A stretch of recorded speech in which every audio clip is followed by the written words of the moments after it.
Hello, Groovers. Hello. Oh, hello, Groovers. This is weird. I feel very close to the camera. How is everyone doing on this beautiful Saturday? I've just been for my second beach walk because it's so gorgeous out here. How's everyone doing? Lady Pegasus, hello, beautiful. Got the afternoon sun coming in on my face. Have a sip of my ginger beer. It is ginger beer, by the way. It's not water out of my tank that's got things growing in it. A few people asked me if I'd try and do some cooking sort of with my, like, so they could see what I was actually doing, chopping up and stirring things and stuff. So a new approach today, we'll be cooking with the stovetop in front of you. And when I'm not cooking, I'll put a chopping board here and do stuff as well. But I thought I'd just sit here for a minute and have a chat with my head in the shot, because once I stand up, it's just going to be this. How you doing, Lady Pegasus? How's your weekend going? We're having the most gorgeous, gorgeous weather down here. So the beach has been divine. But I went for a walk this morning. I went live on YouTube and quite a few people cruised along with me and had a chat. And it was really busy. Yeah, I'm great. Thank you, Lady Pegasus. And g'day to everyone over on Facebook too, if there's people watching. Hey, Cherie. Hi, Josh. Hi, Marla. Marla says, keto gummy bears sounds like a shitty kitty treat. Well, yeah, I thought we'll make them first because they've got to go in the freezer for like an hour. So we're going to be making these little, some of you might remember I unboxed. I got a box of keto-friendly things. So we've made the keto-friendly bread, which was delicious, really good. What else did we make? I've made the keto pancakes. They were okay. I prefer the ones I make myself. No, I haven't seen your photos. I'll have a look at them after the live, Lady Pegasus. I didn't see them. I don't I'm not a great Facebooker. Like, I don't scroll. Apparently, meant to scroll down the timeline and check everything out. I don't really do that. I spend a lot of time with my Facebook community, which is, I've got 2 communities with about nearly 14,000 people. When I'm on Facebook, I tend to be doing that. A lot of my Instagram and Twitter stuff goes over there. But no, I'll check them out. I'm curious. So these came in the box as well. These Locaco, I don't really know. It's obviously low carb keto is what it stands for. Chocolate gummies. Oh, photos of lots of pelicans. Awesome. I've always loved pelicans ever since Storm Boy.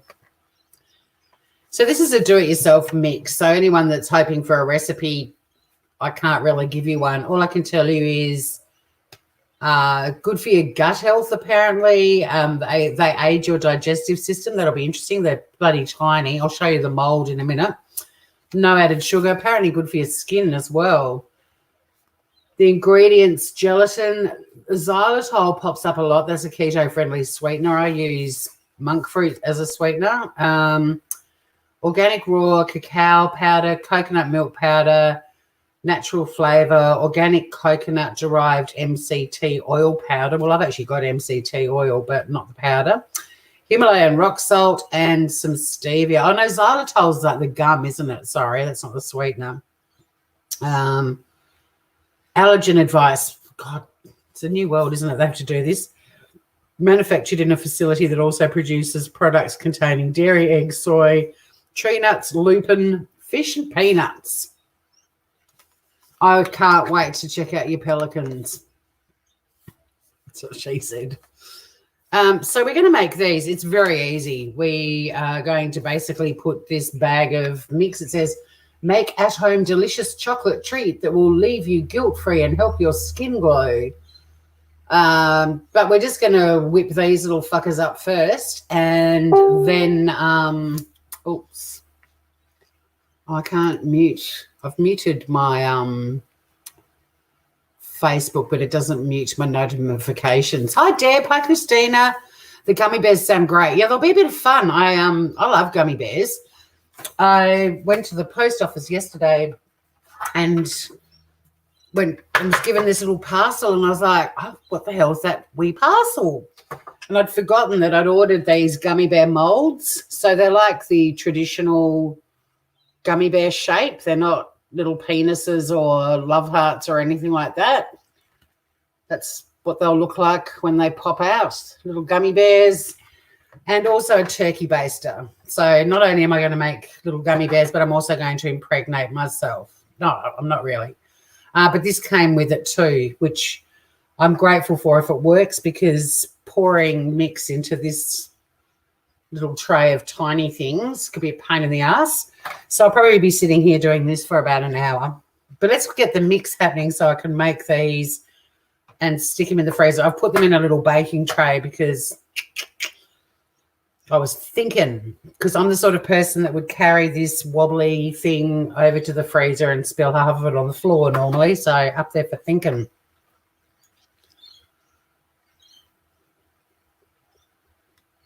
Oh, the original Storm Boy pelican was released at the entrance. There's a sandstone statue of him there. That's lovely. Pelicans. So we started with pelicans and then straight on to turkey basters. You get it all here.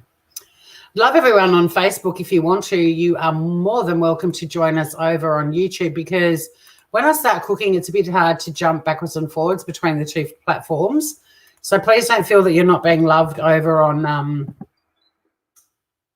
Facebook. It's just if people are in, I tend to have YouTube open more because I've got moderators there in case we get any wacky trolls. Don't block them. Let me have fun with them. And also, if anyone wants to jump up and have a chat. Hi, Angela. How you doing? Oh, you love the pink tray. It is cute. I chose pink. There was a multitude of colours, and I don't know why. I just liked the pink.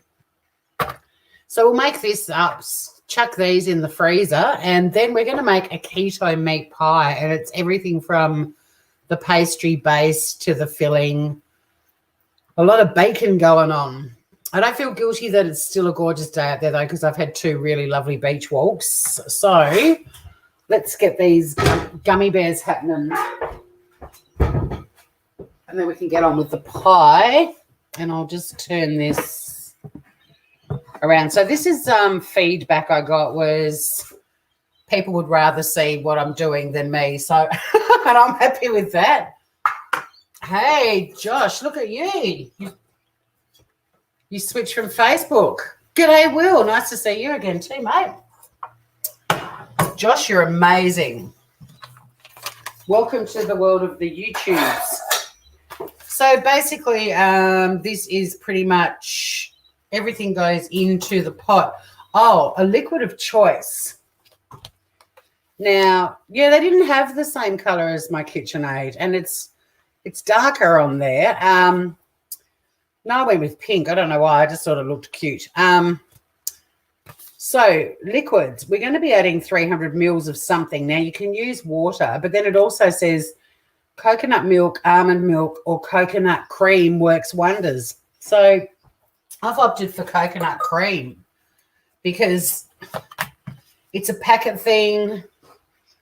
They, you know, water, I mean, if this is going to add creamy goodness and make them even yummier, and I love coconut, so I'm happy to have coconut chocolate gummy bears. Hey, Jules, how you doing? Have you noticed I've got this happening for you so you can see what's happening in the while I'm cooking? You don't have to look at my head all the time. You can just see what's going on below. I use kitchen scissors all the time, and I hate these rip things. They annoy the crap out of me. So it's a very, we went through the ingredients, cocoa-based thing, so chocolate-flavoured, but I'm going for coconut chocolate. But according to the packet, you could use almond milk as if coconut milk or water, but I've opted for the coconut. Hi, Raven. Good to see you. And hi to everyone on Facebook who might be over there. I can't see chat at the moment. Now, we're just going to put this on a medium heat with 300 mils, I think, of liquid, and these cans of 400 mils. So we'll just measure that out. Whoops. And I just went to measure out 400 mils because that's what I just said is how much is in the can. Right, 300 mils of coconut milk cream. We're going for the creamy option. Bring it on. Medium heat, and we're just going to whisk away.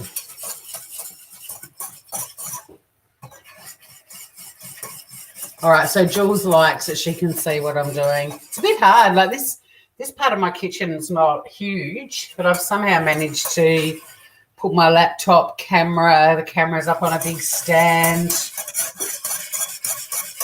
Well, I'll tell you what, it smells really nice already. Do we have to boil this? What's the deal? Stir with whisk on medium heat until completely dissolved. Okay. So we're just doing a bit of dissolving, and then we're going to impregnate ourselves. Now, you will need access to some fresh sperm. Usually I find if it's in a cup, you just pop it in and then up your clacker. No, I'm kidding. If anyone just walked in right now, they'd be like, what? I can't think of anything. Imagine being pregnant at 53. No, thank you. I couldn't imagine being pregnant at 23. So anyway, we're whisking away. Yeah, they're keto-friendly gummies. And, yeah, I love coconut chocolate too. So I might just let some heat get into that so it dissolves. They're keto-friendly. They're low-carb keto. And then they've come up with this wacky name, low-carb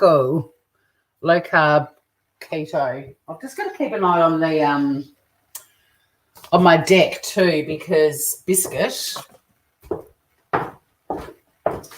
No, she's just hanging out there. Despite her, when I got her, she was just under 9 kilos. She's quite an agile thing, and there's a minor bird, a local minor bird that she did have momentarily in her mouth and it got away, thank God. But it still comes back to haunt her and give her grief. And the other day she jumped up and I think she might have got a little bite in and it took off again.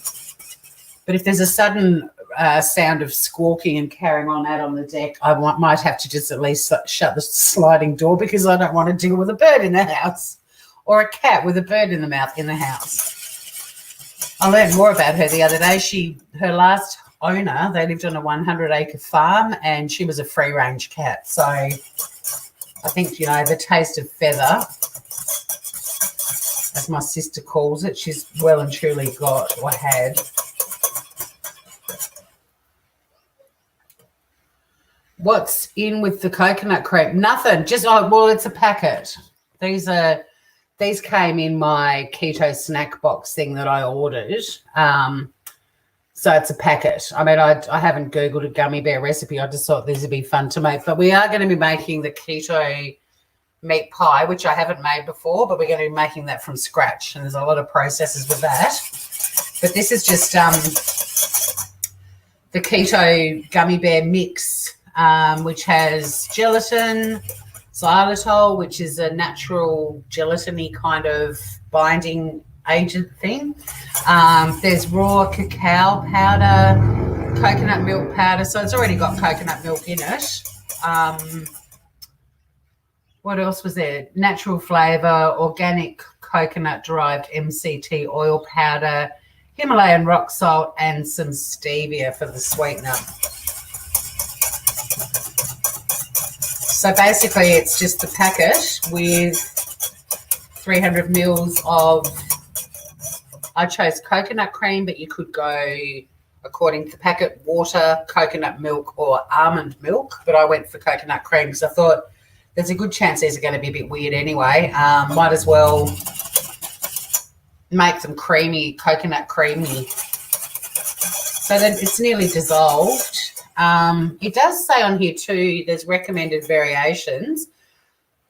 One is you can use this packet several times, only using a tablespoon each time, and they gave me the amounts for that. I'm just like, make it all in one hit.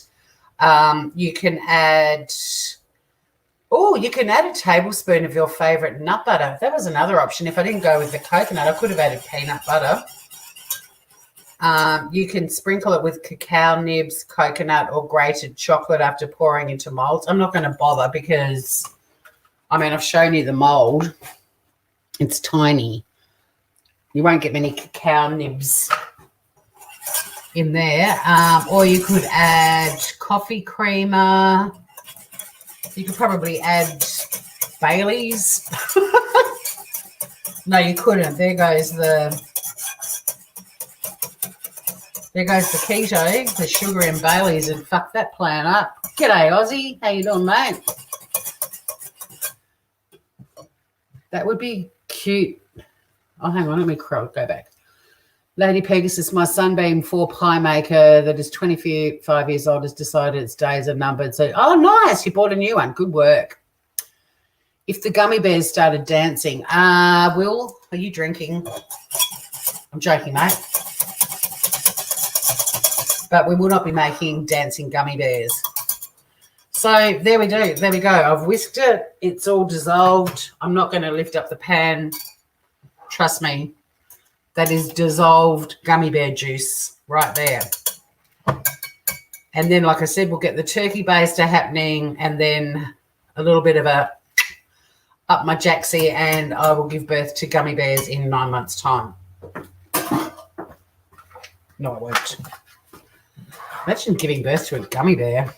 Imagine being pregnant for 9 months and then you finally go into labour. All right. I think, oh, okay. I was going to say, I think the turkey base is a piece of shit, but it's, I've already made a mess. Oh, good grief. I'm trying to put a very large object into a very tiny hole. That's what he said. So what's everyone else doing? I bet you're not making gummy bears. I've never made gummy bears before. I do love a gummy bear, and I love Chicos. Aren't they the best? You know, the chocolate flavored jelly babies, for those of you who don't know. Oh, do you even know what jelly babies are? I can't remember. Are jelly babies in America? They're like little jelly things that look like little babies that you eat. But anyway, I can't remember if jelly babies are just an Aussie thing. But they do Chicos, which are like a chocolate flavored one. Aussie's amazing. That's good. That's a great response. I'm not just being funny. I love gummy bears. I love the green gummy bears. Are they a lime flavor or a snot flavor? Has anyone ever had those jelly beans that taste of snot and sour milk and stuff?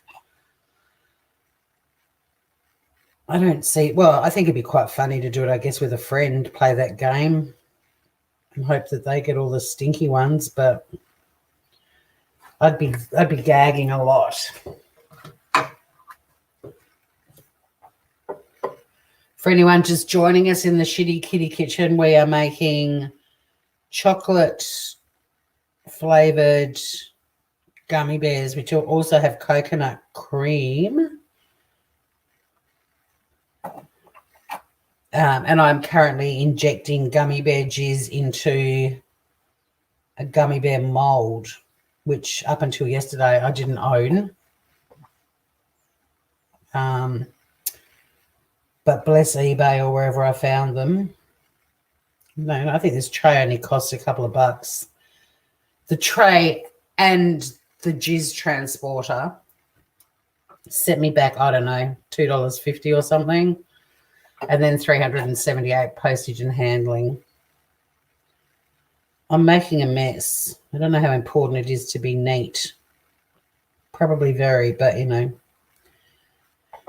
I don't mind having a few munted gummy bears in the collection. Never had chocolate gummy bears before. I'm keen to see how they turn out too. That's why I thought if I make these little fuckers first, then we can get on with the pie, because there's a fair bit of pie action. We've got to do the pie crust, and then that needs to be baked. And then we've got to do the filling, chuck the filling in and the cheesy goodness that goes on top of it, and then bake that. So it's going to be a fair bit of baking going on. Thumbs up for Tori. Good work. You did drop in the did you arrive right when I said gummy bear jizz?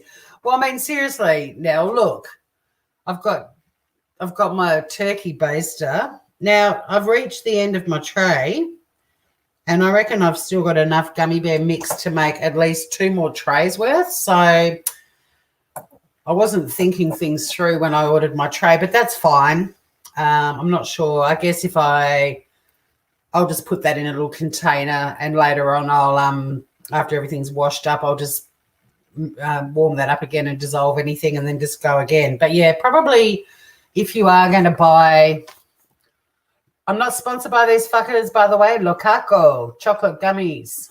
If you're going to buy this shit, you probably want to get 3 trays at least. So let's put this over here.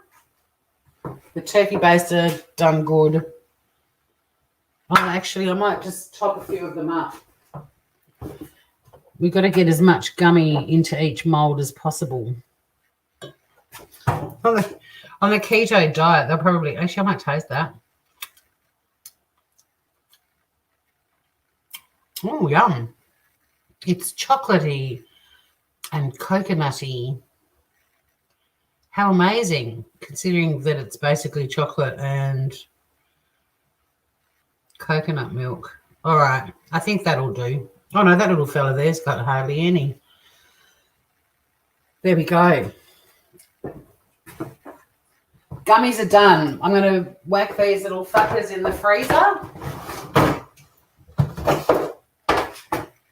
And apparently they need about an hour. So we'll definitely be testing them later. Riveting shit, right? See what's happening in chat. Lady Pegasus is resting. Good work. Red gummy bears, purple or black. I love the red and the purple ones. I love red lollies too. Red frogs. Those little raspberries, even the raspberries and cream. Red snakes, purple snakes. Hi, Ben. Shannon, she soaks gummy bears in booze. Ben just had a nap. Rigorous schedule. Well, good to have you here, mate. Over on Facebook. I did pop the link. Oh, I did pop the link for YouTube in chat before. I'll do it again. If you want to, feel free to come hither to the YouTube's world. There's a fair bit of chatter going on in the YouTube gang. Paid sponsor advertisement. Imagine that. Imagine if I finally did get a sponsorship for cooking something, but it was from gummy bears, and I just ended up making packet gummy bears every week for the rest of my life. All right, so there was a heap of gummy bear juice left that I reckon we'll do at least 2, maybe even 3 trays. So we'll just pop that over there. And then we're going to get on with the pie. Now, they need about an hour, so it's 26 minutes in. So we'll just, aim for an hour from now to check out the gummy bears. But I didn't mind the little taste I got. There is always that slightly, even though stevia and monk fruit are natural sweeteners, there's still that it's not quite sugar flavour, but it's not the horrible chemically one. So we'll do okay. Now, here's the pie. Oh, what did I do? I just reduced my screen to something the size of a matchbox. That wasn't cool. Here's the pie we're going to make. Look at that. Birdie nom nom. And, yeah, I'm on Diet Doctor now. They did, just disclaimer time, they did give me permission to cook any of their stuff that's accessible to the public. So this recipe is accessible to the public. So if you like the look of this pie, head to the Diet Doctor website because they've got a shitload of recipes that are available to you without subscribing. I mean, the subscription's $10 a month, and it's worth it for me because I can do meal plans and all sorts of shit on there. But, yeah. So here's the description. Keep everyone happy with this satisfying cheese-topped keto masterpiece. Meat pie may be a little old school, but it's time to rediscover its deliciousness. Any cook can get rave reviews with this easy-to-follow recipe. Well, give me some rave reviews, mofos, by hitting the thumbs up. And if you're not already a subscriber, hit subscribe. The pie looks delish, doesn't it, Aussie? So we're going to set the oven at 175, or if you're in America, it's 300 degrees Fahrenheit, 350 Fahrenheit, but 175 Celsius. And the first thing we're going to do is get on with the meat filling. I'm so fucking organised. Like if you're actually here and we're having dinner, I'm just cutting and chopping and running all over the place. But when I go live, I'm so organised that on my bench, like on my island bench now over there, I've just got everything. Not everything's measured out yet, but I've got out all the gear to make it. So I'm just going to have this pan takes a little while to heat up. But the first thing we're going to do is make the meat filling. I don't actually know why you wouldn't make the base first because that's got to cook. And while that's cooking, make the meat filling. Anywho, it's got to simmer for about 20 minutes. Okay, that makes sense. Yeah, the pie does look good. So if you go onto the Diet Doctor website, it is an accessible one and it is literally called Keto Meat Pie, I think. Yep, Keto Meat Pie. I am doing a bit of a substitute with this recipe today because there's basically we're going to make this amazing filling, paste, the crust. Then we're going to put this meat filling and then the cheese layer, they say cottage cheese and shredded cheese or grated. But I don't do the cottage cheese. So I'm actually going to use cream cheese.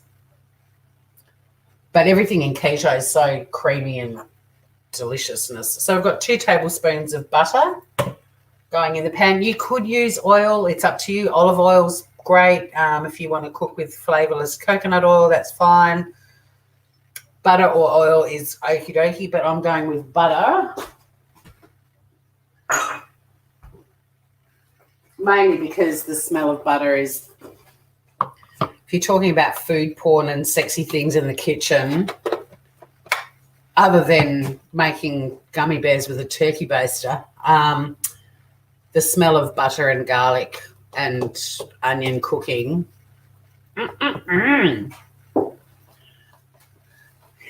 Bertie Num Num, excellent. I know someone in the room who's also a fan of the party.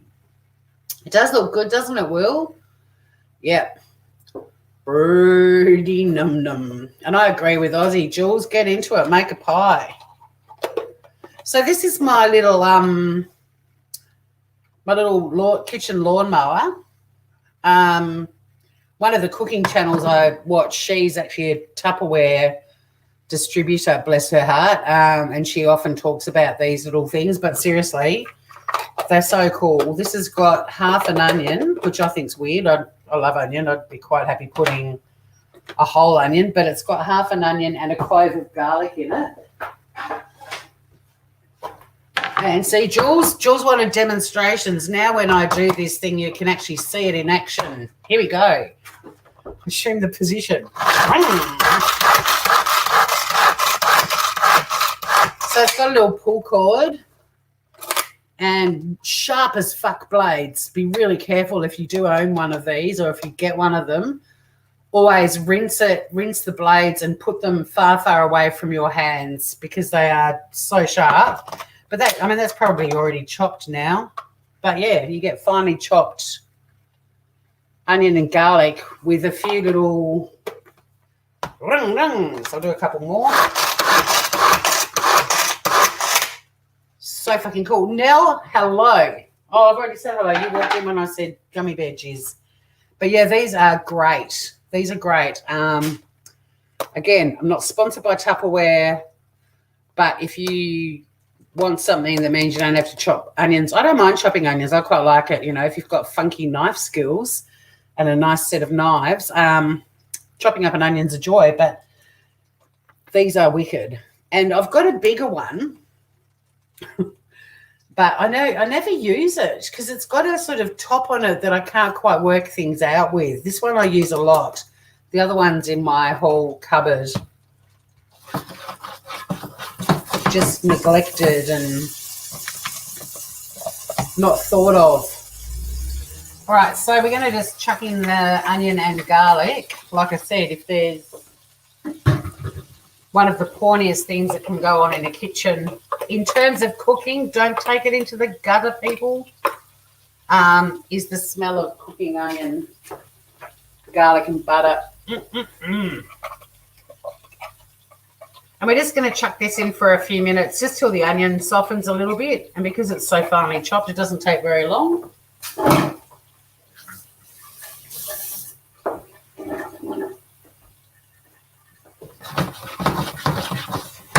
Just give that a bit of a whiz-bangity doodad. Like some of you know, I like cooking with my chopsticks. It's just what I learnt when I lived in Vietnam, and I just find them easier than, I don't know, whatever you'd be doing it with. Now, 500 grams of mince. We're going with beef today. Oh, AQT, hey, gorgeous. I'm going to pop in and see you groovers a bit later. Jules, I'll get me one of them. Plus, I need a spiralizer. Have I got one? Yeah, I do have a spiralizer. Funny enough, there's an attachment for my KitchenAid that spiralizes, but I've got a little handheld one that I can use. I mean, I kind of got in the whole, I'm going to make zoodles, zucchini noodles. But I do use it every now and then.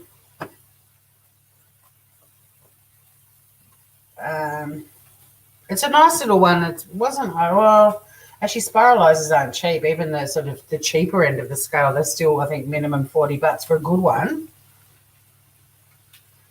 But I've also got a little Italian cheese grater thing, and one of the attachments is I'll show you that. I'm not going to make any zoodles. I mean, what a stupid name, fucking zoodles. So anyway, in goes the beef. And we just want to keep frying that.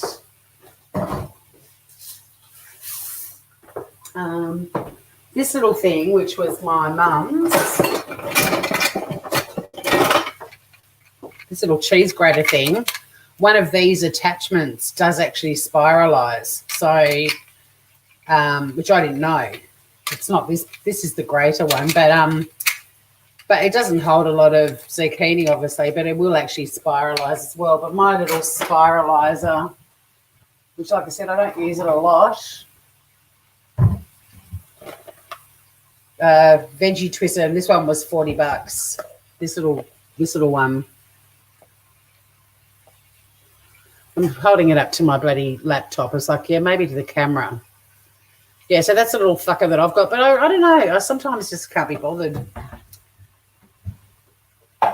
You can use a grater. I don't know. I quite like using it for raw stuff when I'm making a salad or something. But, you know, in terms of making pretend pasta with zucchini, sometimes I just can't be fucked. Sometimes I can, sometimes I can't. So just give this a nice little fry. And did I get fresh oregano?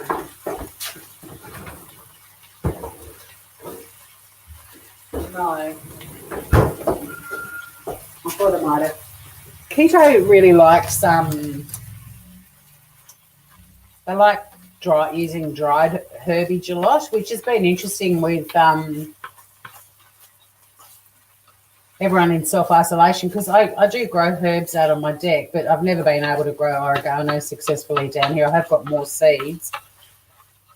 We'll see how we go, but I grow all the herbs indoors in winter. But yeah, I've started buying like dried herbs, which is weird doing this, but I don't mind them. They kind of do the trick. I don't remember how much I've got to put in. A bit of oregano. 1 tablespoon. If you don't have dried oregano, you could use basil. It's entirely up to you.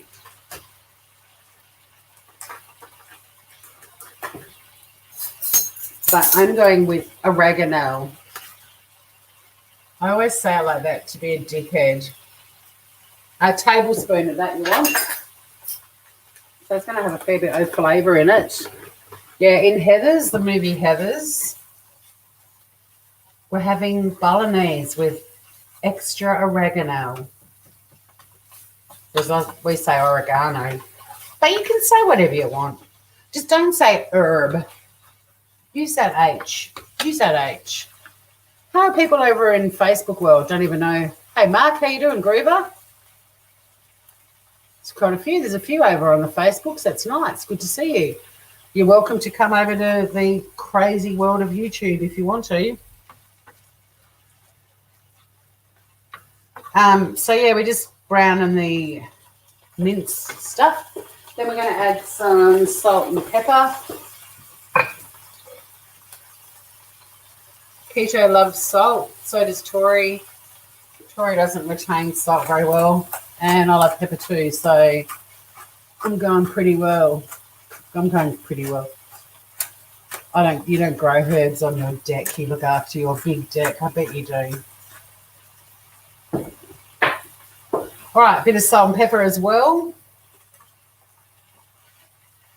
And then if I had any relish left, and I don't, and I never think to put it on my list because I've got a beautiful friend who makes homemade relishes, and I'd much rather wait till I see him again and get more. Hi, Andrew, if you're watching. But if you've got relish, you could add relish now. But we're going to add 4 tablespoons of tomato paste. That's quite a lot of tomato paste. So it's going to be a rich, thick, rich meat pie. There's no doubt about it. I just use these little sachets, but you might have a jar, you might have a tube. There's 2 tablespoons in one of these little sachets, so do the math. 2 sachets. Oh, it smells amazing.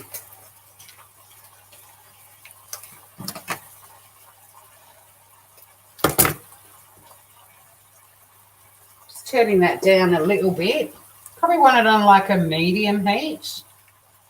This pan takes a long time to heat up, so I usually turn it up a bit to heat it up and then pop it back down to medium, but it was getting a bit crazy. So just mix all of, well, you don't have to mix this too hard. We are going to add some water as well. Let me see. 125 mils of water.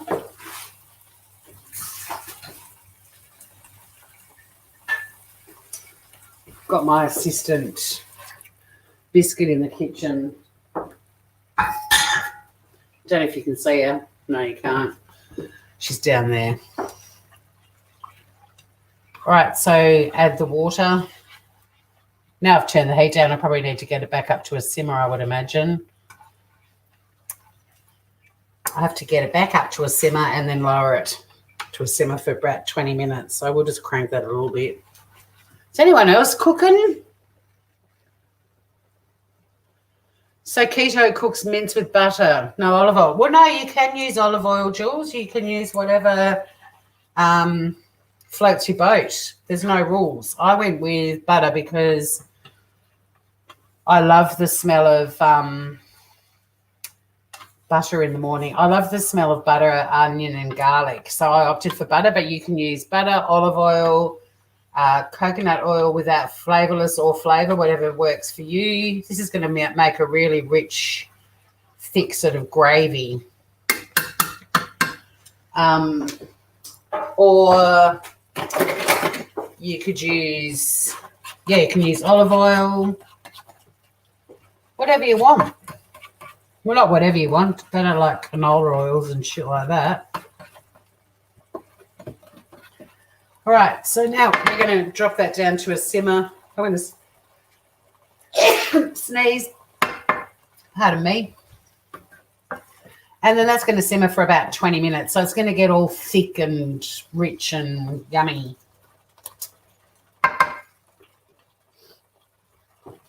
And I will actually set a timer for that.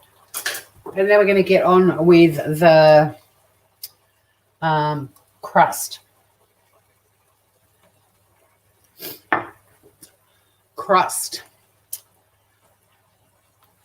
Everyone's fine. Just going to get a tissue. I think I've got to sneeze again.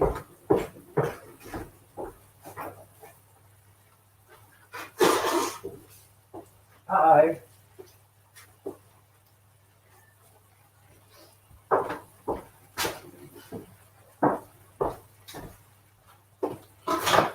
Okay. Just washing my hands, peeps. And no, I don't have the corona. But yeah, so you can cook your meat in whatever you want. Oil, butter, all good. All good. Okay, so now we're going to make the crust. I've got to just clear this stuff away. I don't know how much of this you're going to be able to see. Probably fuck all. But anyway, it's crust making time. I don't think you have to see right down into the bottom of the bowl. I think you'll get the general gist that I'm about to make a crust over here. We'll get the dough hook. That's the dough hook attachment. If you don't have a Mix Master or a KitchenAid or whatever, you can mix this crust with a fork. But I can't be forked. It'll take forever, and fuck that noise. We're here for a good time, not a long time, right? So I'll just get the crust ingredients up. Crust, bad word. But anyway, I'll just put this here and I'll do some measuring and stuff, Jules, because I know how you like to watch.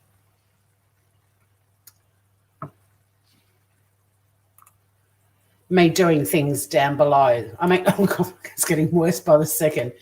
So you can see things happening here. All right, so first up we need 100 grams of almond flour. So I've got my little scale, right? And I use on my scales, I use different bowls, but today I'm using my little half coconut bowl because I love it.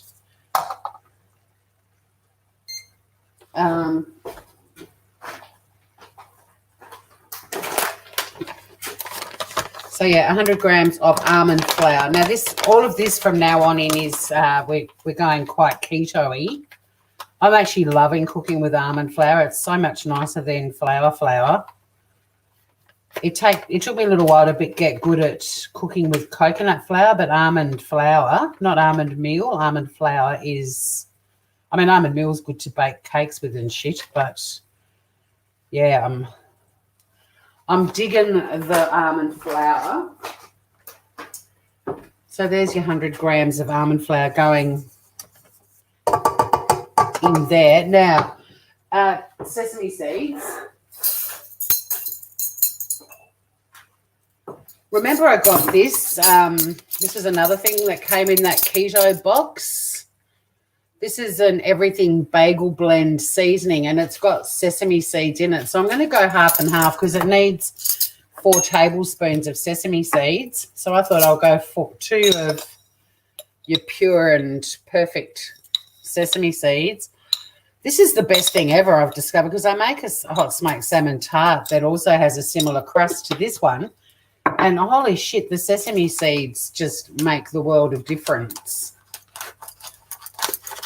Jules, this morning I had fresh flathead. Oh, yum. I thought you said flatbread. Flatty cooked in butter and blue. Yeah, nice. You are due for a bit of meat. In more ways than one, Jules. And then I'm going to put 2 tablespoons of this bagel mix. So this is another keto thing, and it's a sesame seed. I don't know if I can get it to focus or not. There's not much exposed, but it's a sesame seed mix. It's just got some other spices, poppy seeds, onions, garlic, and sea salt as well. Although look how they spelt garlic. G-A-L-I-C. I might write to them and tell them they've got a typo. So 4 tablespoons of sesame seeds. So I put 2 of plain sesame seeds and 2 of that bagel mixy thing. Yeah, but delish. That apron, it's a wicked apron, isn't it?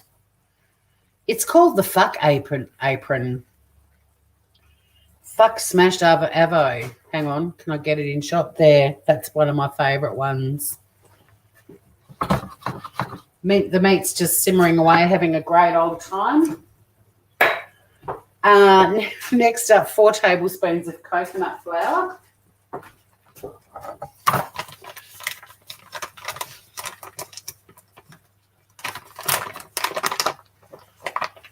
Jeebs, girl, what are you saying? I don't know. No fucking idea, Jules. Almond milk, almond flour, almond slippers, almond jeans, almond cars. Well, why not? Is that a song? Will's back. His neighbour's tree just went over. Holy shit, a bad thunderstorm. And you're under tornado watch. Well, I'm glad you're okay. Good grief. My mind, you should know my mind is filthy. Can't believe you're only just learning that now. You gave me the opportunity. You said meat. I mean, seriously. We've had turkey basters, jizz, as if there wouldn't be a penis joke. 4 tablespoons of coconut flour. I think a lot of us need some meat right now, just saying. 1, 2, 3, and 4 of the coconut flour. And then we also need some ground psyllium husk. We just need a tablespoon of the psyllium husk. Don't ask me what psyllium husk is. I don't know. I'll have a look on the packet.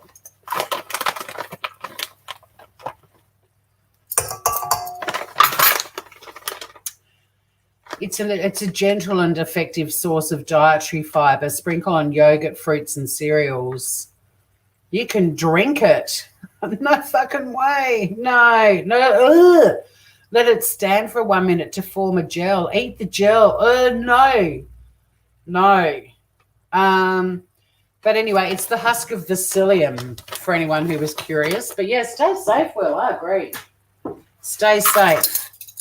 A teaspoon of baking powder.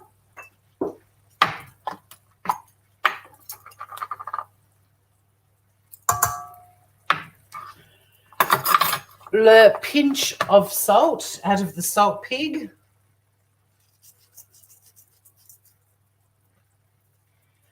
Now, 3 tablespoons of olive oil or coconut oil. Now, if you're using coconut oil and you live in a climate like I do where it solidifies, you do need to melt it. But because I can't be fucked, I'm putting 3 tablespoons of olive oil. There you go, Jules. There's the oil you're after. Don't use your amazing, delicious, delicate olive oil that your friend gives you a litre of from their Olive Grove. Use a commercial brand of olive oil for things like this. Save the olive oil, the good olive oil, for things like salad dressings and stuff. You're using a bit of puff pastry out of a packet. This be too hard? It's not hard. It's easy as. Just seeing where the floof is. Oh, she's all right. She's watching the surfers go by. That's one good thing, is that she's out on the deck, but she's up 2 stories, so she can't take a leap of faith. 1 egg. And how organised am I? 4 tablespoons of water I prepared earlier. And that's it. It's easy, Jules. Easy peasy. But yeah, you can do your puff pastry. Remember, guys, if you're using a food processor and you've got a mix of dry and wet ingredients, start off slow. Otherwise, you will end up having flour all over your kitchen. So start off slow, and then when it's starting to mix, that's when you can accelerate, floor it, pedal to the metal. I didn't know your friends do. The only reason I said that, Jules, is because I've got 2 friends who give me beautiful olive oils. That was a coincidence. But there's nothing better than beautiful olive oils. But yeah, don't waste them on pastry crusts and stuff. Now, there will be some noise pollution. I'm basically going to mix this until it forms into a dough ball. So you just talk about amongst yourselves for a sec.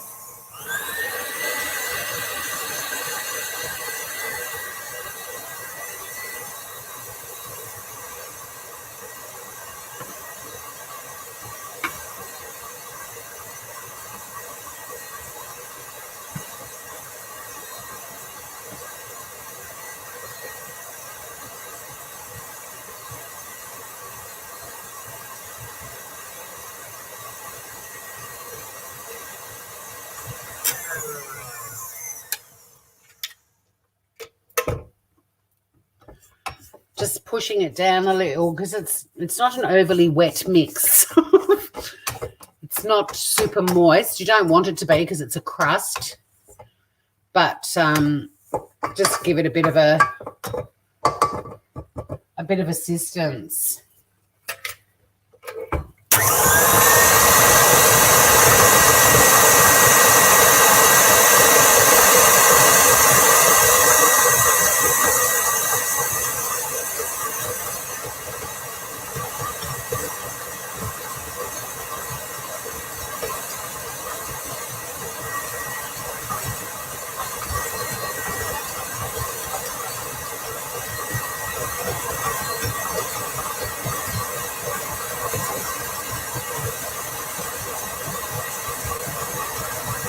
Gal over on Facebook. And hi, Christine, taking careful notes. Uh-oh, your mum's an amazing cook, Gal. I hope your mum is okay with it being keto. I mean, it's ketos. You can eat keto food if you're not keto. You don't have to do keto all the time, but it's a really, if you want to do the sort of low carb thing, it's a really great way to eat very few carbs. And that's almost in a ball. I'm actually going to make it into a ball myself. But yeah, it's just a good way of getting rid of carbs. But also this particular website's Swedish, and the food's just yum. It's a keto anyway, it's creamy and stuff. But this particular website, they just do the most beautiful, creamy, yummy things. So I'm using a springform pan to bake my thing. I need to go back to stream now. I just wanted to say good day to Al and Christine, and also to Will. Will's just sent me in Messenger some footage of the storm. That looks full on, dude. You were a storm chaser. That was just so cool. And you've got the same mixer, but yours is red. They are the best. KitchenAids, they are great. Not sponsored by them either. So springform pan. I did think I'd take the craft element. Now I know that someone's about to go live, so they've disappeared, but I'll join them a bit later. I didn't think I'd show you the craft element, but I've basically cut a circle out. This is a springform pan. You can use one that's 23 centimetres or 20, like between 23 and 25. I've gone for 23, so it's got a deeper, it's going to be a much deeper, chunkier sort of pie, but you can use a slightly bigger one. And just put a little bit of oil on your hands. You can use a spatula if you want, but I think our hands are the best cooking utensils around, unless you need a knife for something or a peeler. But, generally speaking, I'm quite into using my hands in the kitchen as much as I can, and I'm just making that into a little bit of a ball. And then you're just pressing it down into your tin. Just put a bit of baking paper, or Americans, you guys call it parchment. Because it's a spring form, it's really easy. You just take undo the spring, take the little circle base out and just put it on your baking paper or your parchment. Draw around the edges with a pencil and then get your scissors and cut it out. I don't see the difference with my spring form, this particular one, because it's a non-stick one anyway, but I just thought I'd do it for those of you who may have a non-stick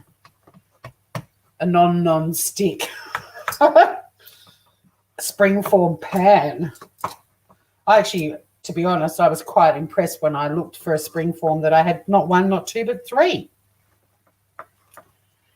And you just want to push the base in.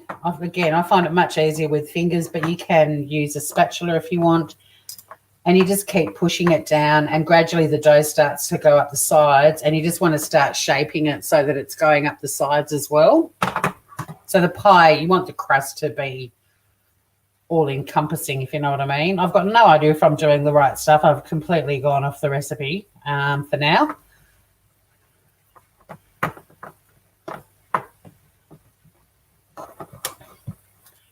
But, yeah, you basically just keep spreading it. It's going to be so yummy because it's got the poppy seeds and the sesame seeds in the crust. It's so much nicer than I'm not criticising you, Jules. I fully understand having ready-made pastries appealing. But I've got to say, even back when I did things like quiches or whatever, I usually didn't make bases because if I wasn't great at short crust pastry, what I used to get was phyllo pastry, and I'd do about 4 layers or 6 layers of it, and you just keep adding layers of phyllo and have it all sort of shooting out of your pan, and then I'd put the quiche in the middle. But I think you need about 6 pieces of phyllo, but that's a really nice light crust as well. But what I love about these keto crusts is it just like this hot smoked salmon pie that I make that's super creamy and just lush. But, yeah, the sesame seeds in the crust, it just gives it a whole new flavour profile. She's really lovely. Yes, I could have made this earlier, but it's kind of cool to show you guys just how simple it is. There are a lot of processes when you make any kind of pies, but if me doing this and showing you how to do it makes you think, oh, that actually looks really easy, then cool. But if you're also thinking about going down to your local shop and buying a ready-made pie, that's cool too. You do whatever you want. I just want people to know that there's a lot of things you can cook that are incredibly delicious and easy to make. I think if I'd had children, I still would have loved cooking for them, but a lot of my friends with kids who weren't really big fans of cooking anyway, they said they really struggled with cooking with their kids. It just became another chore, which is understandable, I guess. But for me, this is how I relax.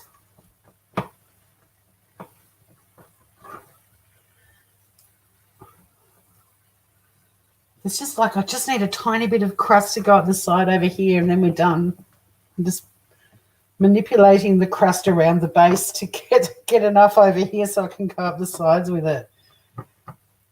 Anywho, it doesn't have to be perfect. It's so weird. This is this one little tiny spot. And now my hands are getting a bit sticky. I'll just give my hands a quick wash and just use my wet hands to manipulate the last little bit up the side. Okay, the floof is having a sleep out on the deck. That's good. We don't want native birds getting eaten. She is an indoor cat who has access to a deck. She's also got her own little bloody enclosure with a hammock in it. But she seems to prefer to actually be out on the deck so she can talk to the birds and watch the world go by. All right, so that's done. Easy, right? Like I said, I haven't gone right up to the top with it. It's a bit rough. But I was looking at the amount of meat and the amount, how big the pan is, and I know that will be fine. If you're feeling you did end up with a little bit too much, just don't put it all in. But there's only little tiny bits up the side that aren't covered. And this is a deep pan. Sorry I haven't been reading chat.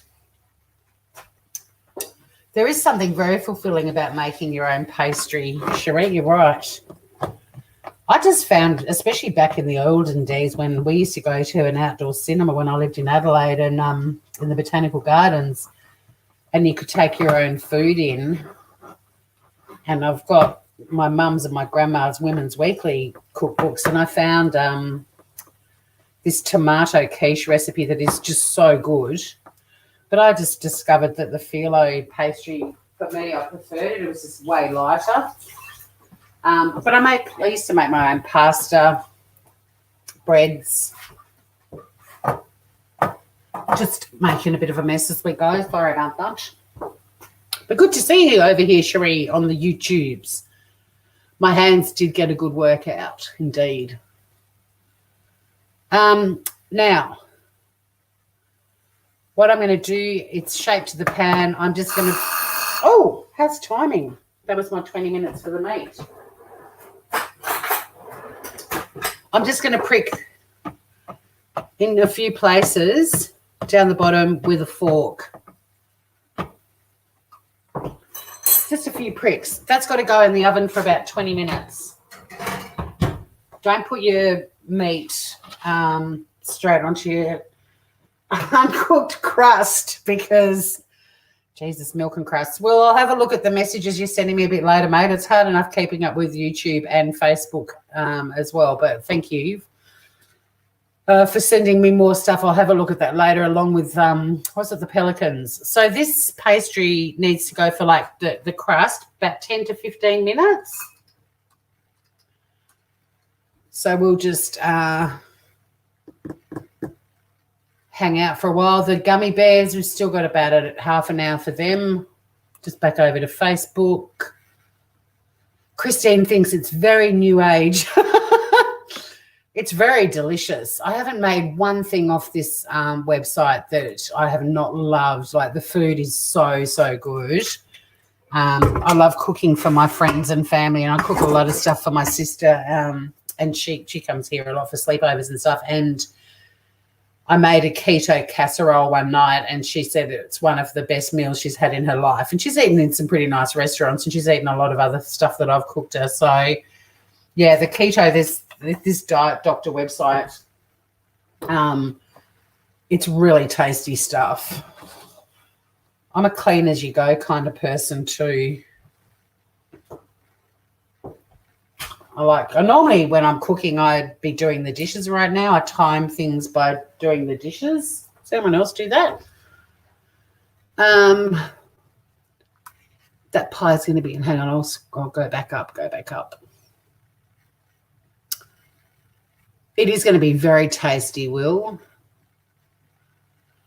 Jules, I would make that with no base, same as quiche. Don't use a base, but I may have to learn to bake pastry now. Yes, you do.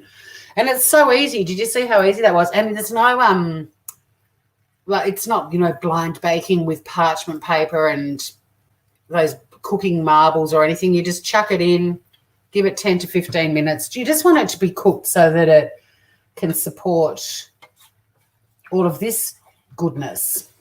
Now, speaking of goodness, this is the cheeses. So I've got grated cheddar and I've got cream cheese, but you could use cottage cheese. The cream cheese is at room temperature. You're not going to make this a liquid, but I'm just going to mix it together so when I pour it on, it'll pile it on. It's just going to all melt all over the place.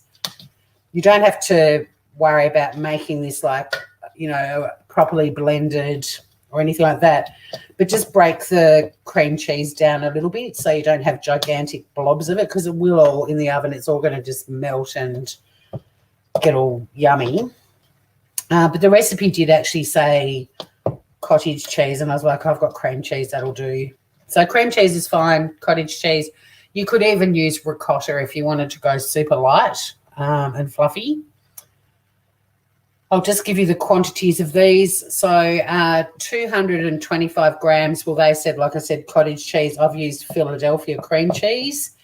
And then 200 grams of grated cheese. You could use whatever you want, mozzarella, cheddar, palmy. You could do a mix of all three. I've just gone 100% cheddar. And a kind of extra tasty one too, like a strongish one. So, but I mean, you could put blue cheese in it if you wanted. I wouldn't go down the other soft cheeses, but yeah, you could mix a bit of blue cheese through with your cottage cheese or your ricotta or your cream cheese. But I've just kind of mixed them so that they're a bit more blended. Because, like I said, that's going to get piled on top and the whole thing's just then going to melt and be amazing.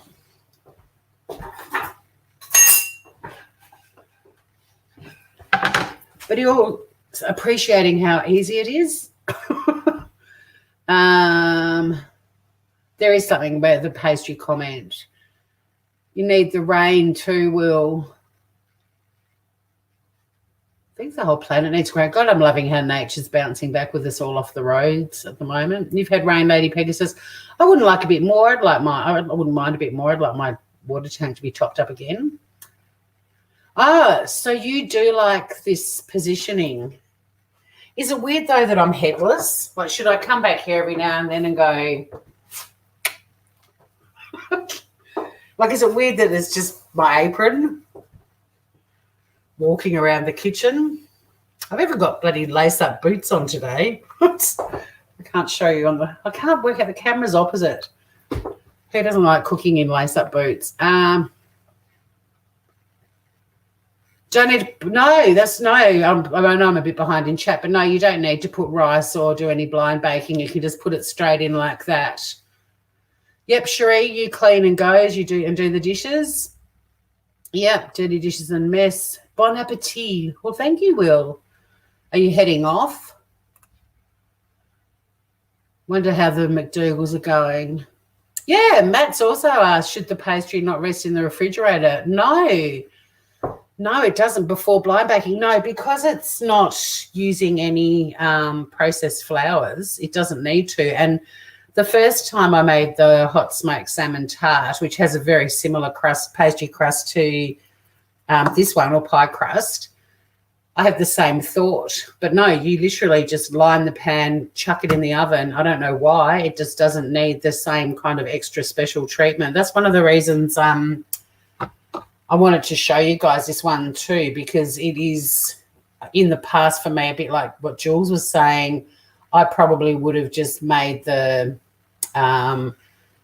filling and not really worried about the pastry base, and I probably wouldn't have actually even bothered making a pie. I would have made something else. So, yeah, but no, these bases, they just go in the oven and there's no blind baking and they come out scrumptious. I'll try that meat, see if it's got enough seasoning. Be good to see you over on the Facebooks, Maddie. Oh, that oregano is really nice. I love fresh herbs. I felt a bit weird about trying the dried herbs, but I've got to say that's really delicious. I'm like 2 tablespoons of it is yum. I'm just going to close this door because Biscuit's come inside and she can stay inside now. That's really good. Plenty of oregano. Lady Pegasus, I clean and tidy the areas I go, then rinse everything with hot water, then wash once you finish cooking. Can't stand putting dirty dishes going in the washing. Yeah, I do a fair bit of rinsing too.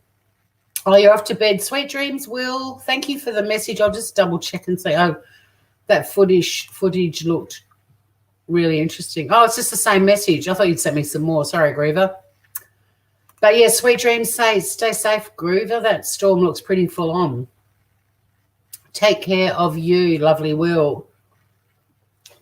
Yeah, I normally do clean as I go. It's the beauty of going live on the other side on the island bench is that I can kind of do the dishes while I go, but it's not great background noise, and I don't mind doing it a bit later for the sake of, being live. Thanks, Cherie. You enjoy your phone call. Hopefully it's a family member with some news. Okay, somebody tell me, why is my cat licking my metallic heater? Biscuit, what are you doing? She started licking metallic things. I mean, I've heard of window lickers, but she's like a metal object licker. What's going on? And I've Googled it, and it's not because they're deficient in zinc, because there's no zinc in what she's licking. It's just a metal heater, like a radiator. Hydronic heating attached to the wall, painted metal thing that she's into licking it. No idea what the hell the fuck's going on with that. Random little critter. And no baking beans, Maddie. And I've got some. I don't know why. I can't explain it. I don't know if it's because it's almond flour and coconut flour. It doesn't need it. It's just, yeah. I mean, I've got my little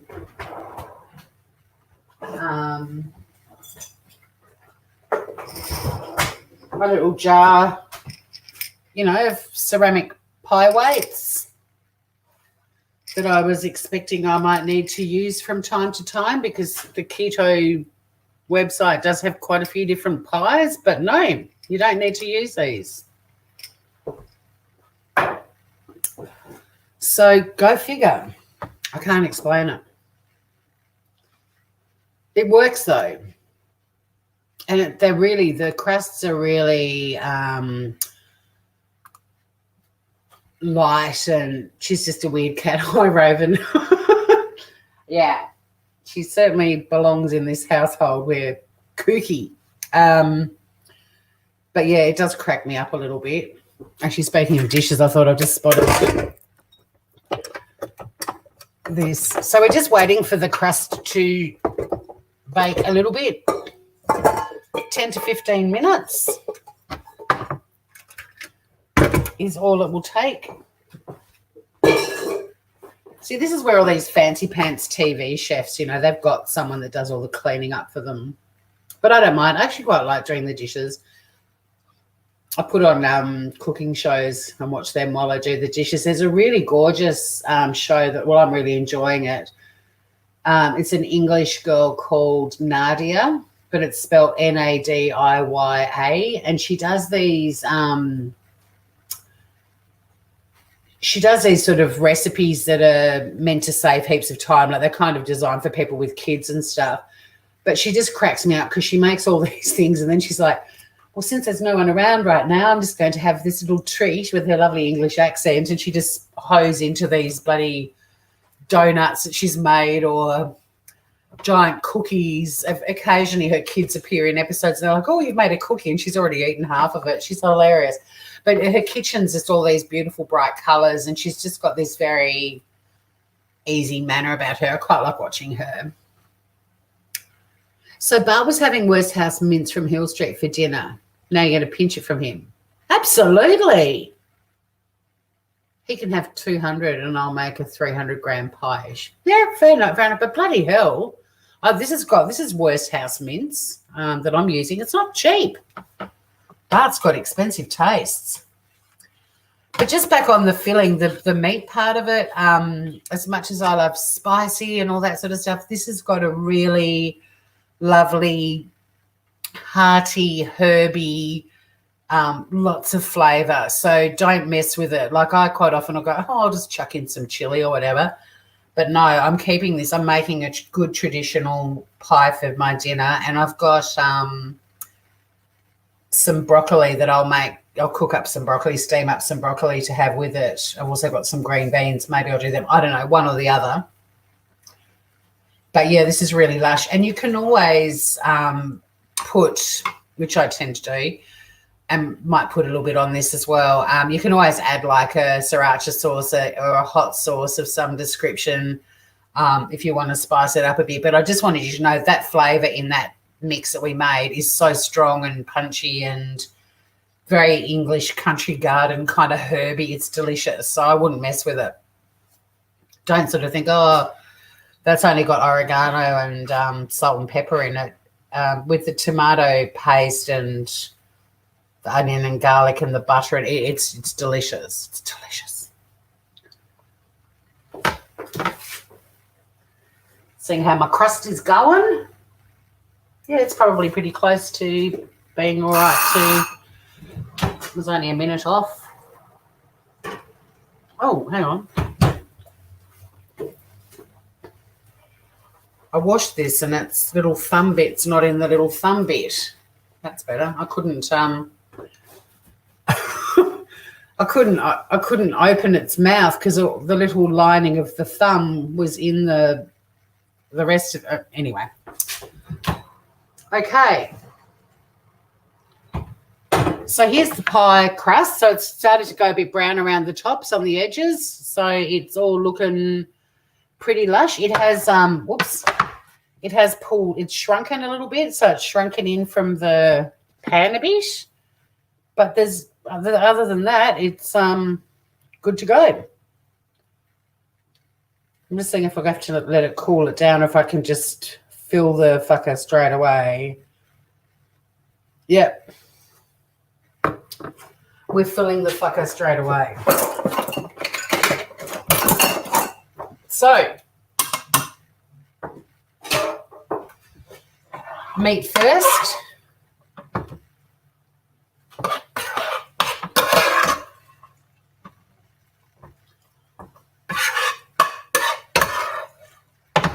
I'm a bit slapdash and messy, I've got to say. But, yeah, that filling is so good. So you can, down the track, if I made this again, I might, remove the oregano and I might do a chili sort of flavoured one. But I love trying all of these recipes as they are because normally if I cook other recipes, there's one cook in particular that I make a lot of her stuff and she's very much a 5-ingredient sort of person, but I always tweak her recipes. I always adjust the measurements. I always take some ingredient out and add another. I used to, my old foodie website, I used to rewrite a lot of her recipes because they were really good, but they were just written very badly, back to front. Because I don't read a recipe through from start to finish. I read as I go. I like surprises, even when I'm cooking, which might sound a bit odd. So I'd often be 3/4 of the way through a recipe and it'd be like, marinate for 36 hours. I'd be like, you fucker, why didn't you put that at the start? You'll need to start this recipe 3 days in advance. All right, so we've just, oh, you can see it. I don't have to keep lifting things up to show you, but yeah, you can see it. So the meat's in. Now we're going to get our cheese mix. And like I said, it's all going to melt and get all amazing and gluggy anyway. So you don't have to be precious about it. Obviously, if it was cottage cheese, it'd mix a bit easier. But just basically, without smashing your pie crust, but just spread it out so that when it melts, it's all going to end up with some cheesy goodness on top. I can't wait to show you this when it's cooked and all melted down and lush. Look at that. And that's basically it. This particular recipe says to bake it on the lower rack of the oven. It always tells you which rack or where to position your rack. Quite often it's like high so that it gets browned. So that's going in the oven and it's going to bake for 30 to 40 minutes until it's turned a golden colour. Will we still be hanging out in 30 to 40 minutes? Who knows? But I think we can do it. We can chat about other stuff. And we'll be taste testing the gummy bears in about 10 minutes, 8 minutes. So, you know, 40 minutes won't be hard to fill. Rick Stein's cooking shows, he does beautiful seafood. He does, and he's very much Mediterranean diet kind of, which I love too. I love the Mediterranean diet, but I can't do any carbs. And with the Mediterranean diet, they don't use a lot of carbs, but the carbs they do have, I want to eat.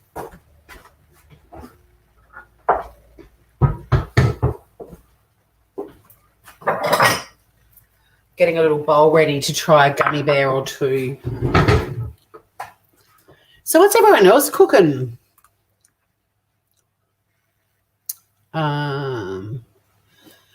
Do you rest the pastry before rolling it out? No, it doesn't even get rolled, Matt. You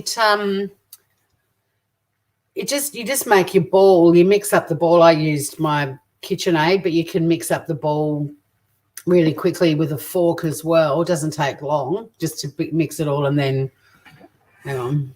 And then it just went straight into the tray. I am using a non-stick springform pan. I did cut out a circle of baking paper that I put in the bottom, but you just put the ball into the pan and then just spread it out with your fingers and up the sides.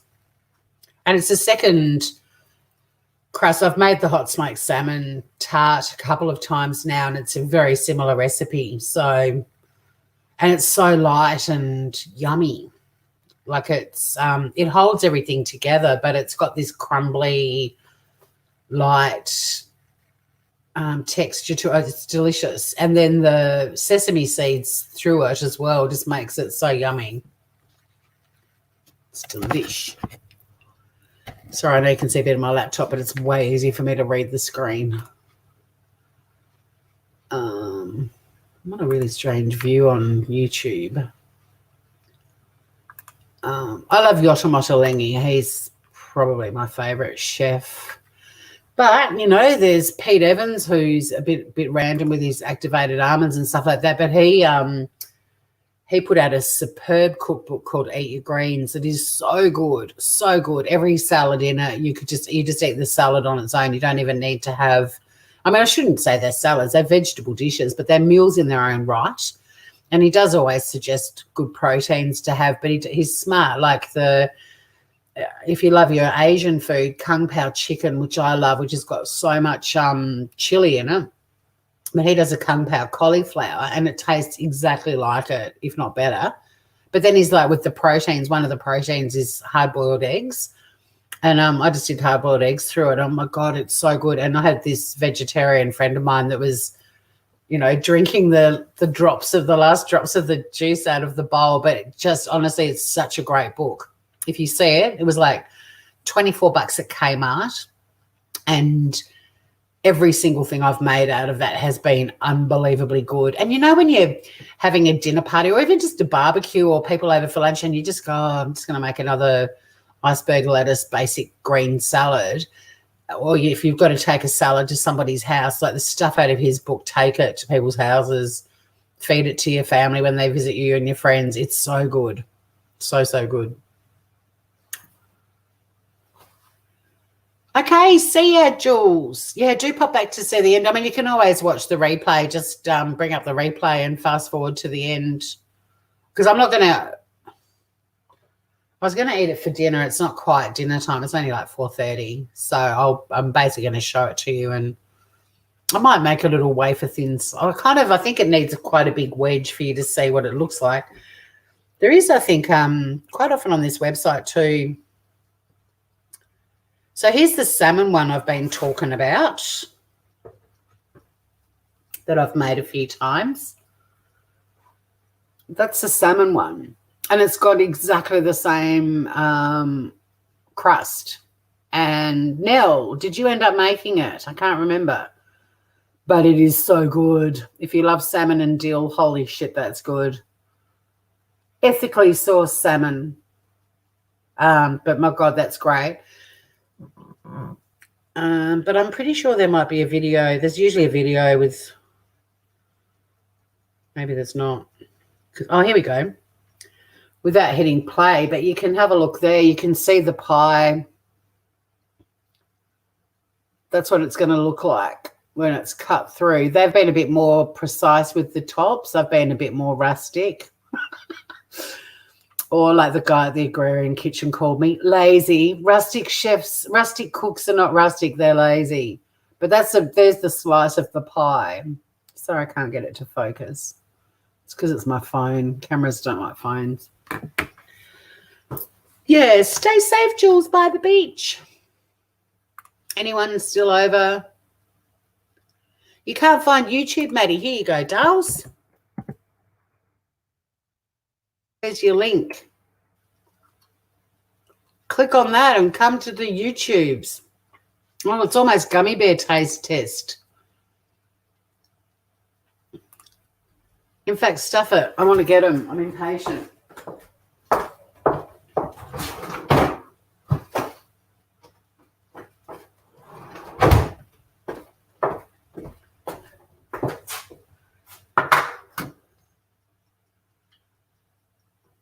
Here's some gummy bears we made earlier.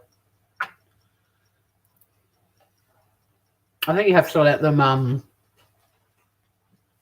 defrost. I just wanted to get the flavour. Yum. They're chocolate at the start and coconut at the end. So there's the little tray of frozen gummy bears. But we'll let them defrost a little bit and see if they have that gummy consistency. But taste-wise, very num-num. Where are they? The locacos. Refrigerate for an hour, store in an airtight container in the fridge for up to a week. I don't think they're going to last a week. They're very chocolatey. They're delicious. A make-at-home delicious chocolate treat. That's very true. But, yeah, I'll let them defrost a little bit to see if they have that gummy consistency, because at the moment they're frozen. kooky. And I've got to, when I log off from here, I've got to do the dishes, but then I've also got to empty out that tray of gummy bears, wash it, and then refill it with another round. There's the hot tip for the day. Don't just buy one gummy bear mold. Buy 3 or 4. I had no clue it was going to make that many. But they're delicious. I wonder where Maddie's gone, if he's got the YouTube link. Just check it works. Sometimes it doesn't from Facebook. It's like Facebook's like, don't you dare go over to YouTube. How dare you? Yeah, it works. So I might see Maddie over here soon. So I want to know, how comes no one else is telling me what they're cooking for dinner?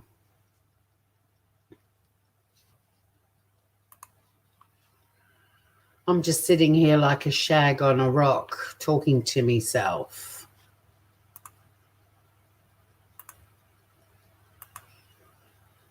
Beulah.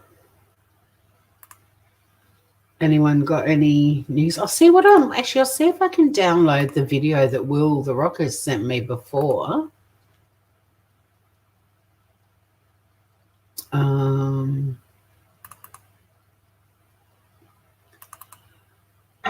Oh, here we go. God, it's like the start of the Wizard of Oz. It's a bugger. Will's gone to bed. I'm going to share the screen so you can see the storm at Will's place. So this is like the camera on the outside of the property, and I think that's the back deck and a little like a granny flat possibly, or it might be the back of the house. I can't. It looks like we're actually on the house, on the porch, so it's another little building. Might be another little house or a little granny flat or something. Press play. I'm trying to press play. Why can't I press play?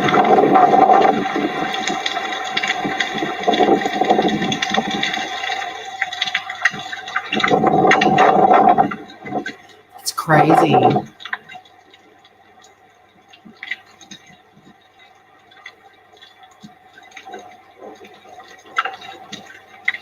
I love storms, but Will was saying like tornado warnings sort of stuff.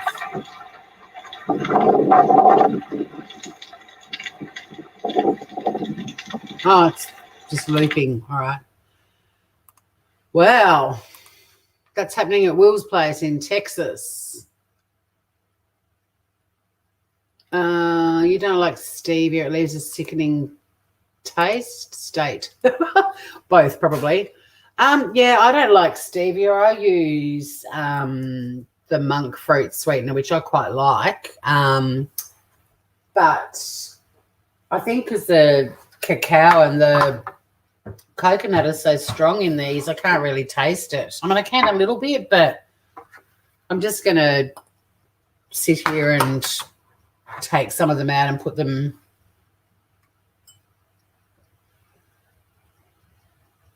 in a bowl while they're sort of still partly frozen. They're cute though. They're like a little teeny weeny. They're like a proper gummy bear. See his little paws? Can I turn him sideways so you can get a little profile shot? Little gummy bear. Little chocolate coconut one. Oh, they are going to be gummy. Still a bit frozen, but they taste a bit like Golden Ruffs. Oh, yeah, the cookie-sized chocolate coat. I do remember Golden Ruffs. God, I haven't eaten one of those for decades. It's kind of like the cacao. Cacao's got such a strong flavour anyway. And it's got like a little coconut chaser after it. But they are still quite frozen. So I'm just popping them all out of the little mould and assisting them in the defrosting process. But, yeah, with that mixture, I reckon I've got enough mixture to make at least 2 more batches, maybe 3. I wonder if it says how many gummy bears it makes.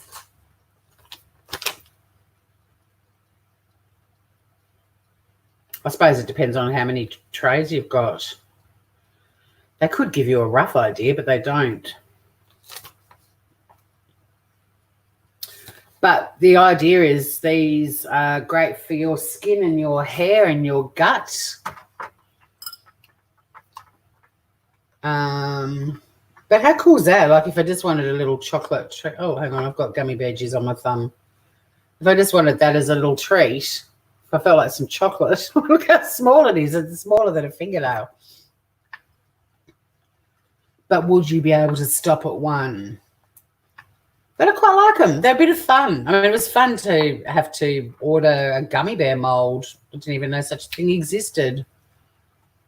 Now I want to try making homemade ones. And what was it that Shannon, my friend Shannon, who's in the States, she was saying they soak theirs in alcohol. They don't feel as, you know, the American gummy bears and even the gummy bears we get, they're very dense, even though they're chewy. Like these are softer, these are more delicate.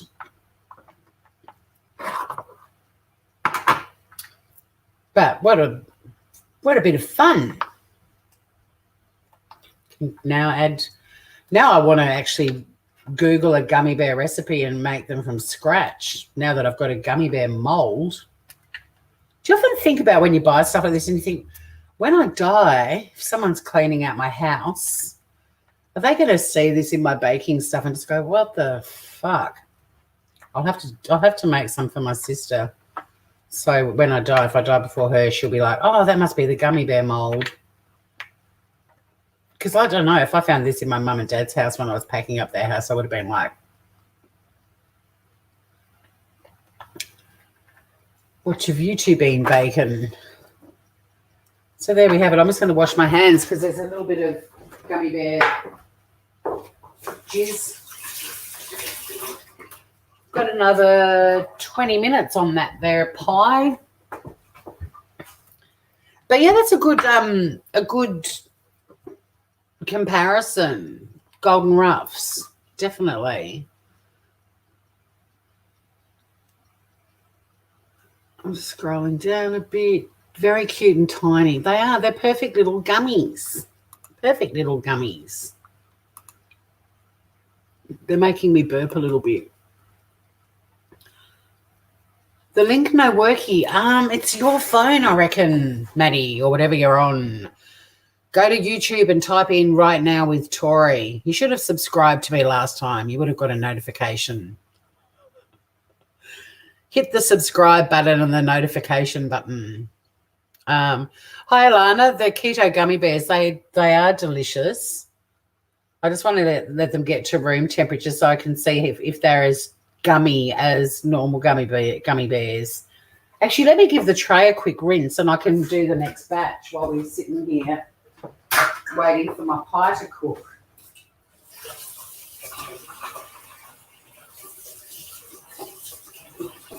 Although I imagine drying this tray is not going to be very easy.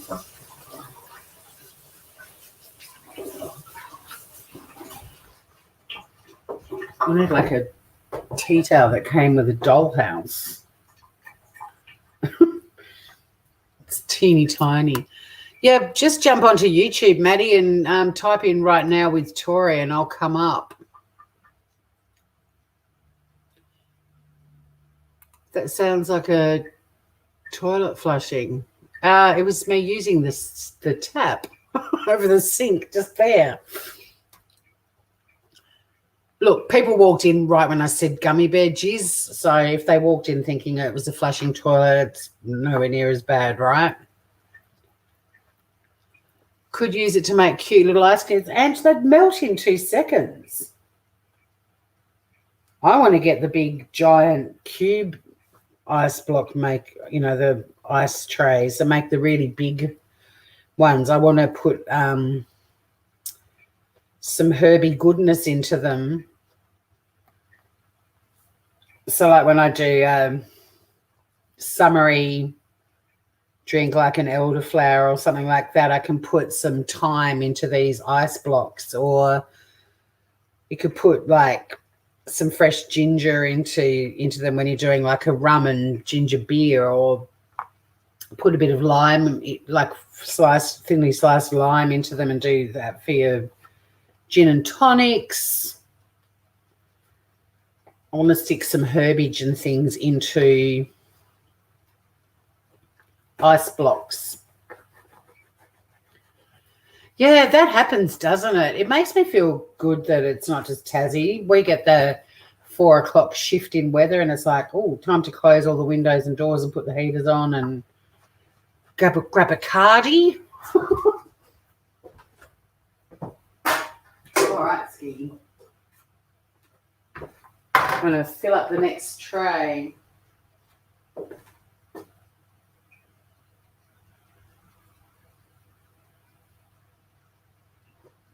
This might need to be melted a little bit. Yeah, it's gone totally gelatinous. That's all right.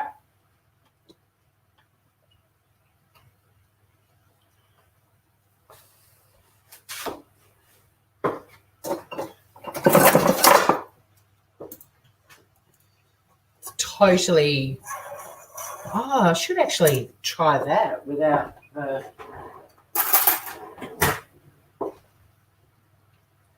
So, yeah, this is all sort of aspicy and not aspicy, but can you see that? It's kind of gone all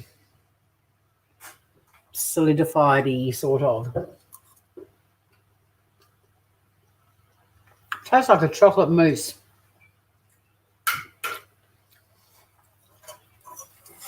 What a random cooking adventure. I can't sit and stir. That makes me feel strange.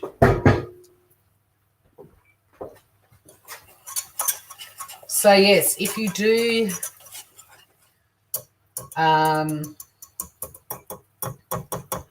buy yourself some pre-mixed gummy bear mix, just so you know, it will set as well. But you clearly need the freezing element to make them really... But I'm just not convinced they're going to be as rubbery. Makes it sound bad, but you know what I mean? Like, gummy bears are meant to be quite kind of...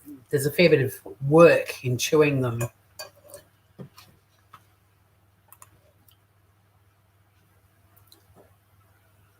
Waitrose delivery here. Oh, I wonder what that is. Waitrose. They're very cute and tiny. I'd be keen to give this... Yeah, well, if you can find them, Alana, I mean, you just have to Google the brand. Low calorie keto. I think that's how they came up with that name, Lakako. They're based in Queensland. Well, at least their post office box is. But yeah, why not? I don't do a lot of packet mix stuff, and since I've been in self-isolation, at Easter I was given...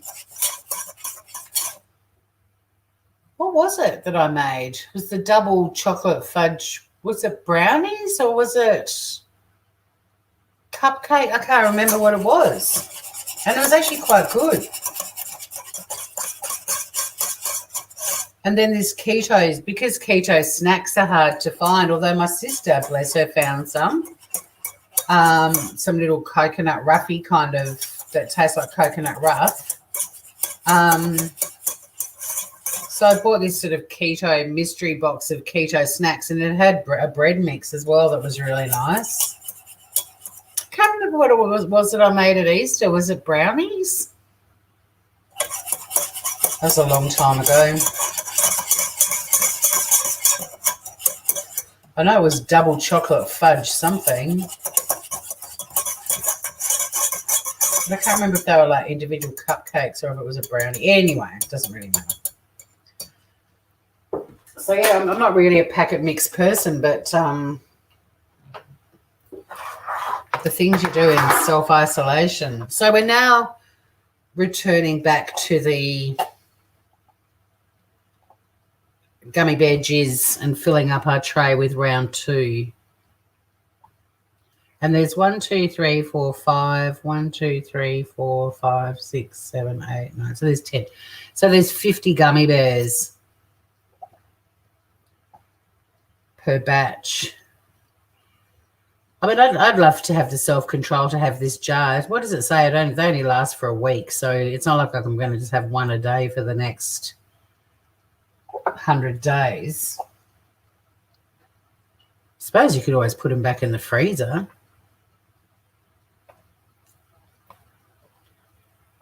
Oh, we had a bit of an explosion. You're just going to cover the parrots. Put the headphones on listening. Oh, thanks, Ed. I want to hear how many parrots she's got. I had lots of different ones out on my deck today. I had some sulphur-crested cockatoos, and I had lots of rosellas. Then some green parrots came. Then the cockatiels were here. There's a lot of different bits. Kookaburras. I saw kookaburras this morning. Lots of birdies. I forgot to look out for Barry on the beach this morning. I was too busy wondering why one YouTube creator, and I'm not talking about me, I mean, maybe I will do it one day, but what the whole sort of community that I started following on YouTube, 2 years later in August, they're all still carrying on like pork chops, and how refreshing it would be if one of them did a live and just said, my God, I'm an absolute fucking wanker. What have I been doing? But it's just not going to happen. But that was my beach walk wish this morning. Is this riveting, watching me turkey basting a gummy bear tray?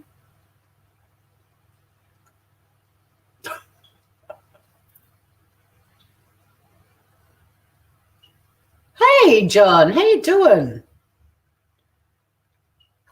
Matt in disguise. How are you, gorgeous?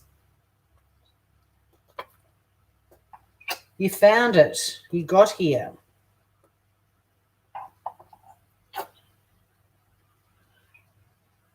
So John's actually Matt, everybody, who I was just chatting to before over on the Facebook. So the lovely Matt who came up the other night and chatted about what it's like living in Notting Hill at the moment with COVID-19. It was really interesting. It's part of my Ruby Princess saga, which I'm doing an episode tomorrow. I've got so much news to cover with that. I've been writing, and as soon as I'm ready to go, another story breaks. But the main one is there's now 22 people that have died who were passengers on the Ruby Princess. We had another one in Australia this week. So I want to talk about that and also the inquiry. But I've bumped that to tomorrow. I can't remember what time, but if you're a member of my or if you're a subscriber, you'll see, I think it might be in the afternoon. But yeah, lots and lots and lots to talk about. All right. So there's still, I reckon, enough mix for at least 2 more trays. So we've now made 100 gummy bears. So you get a shitload of gummy bears is all I'm saying. Yeah, what's Waitrose? Waitrose. Is it like a food delivery thing?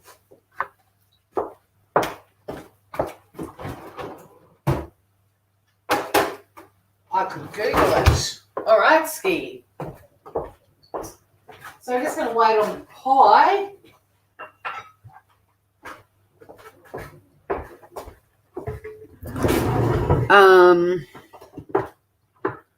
Yeah, I'm curious. Now I'm going to Google Waitrose.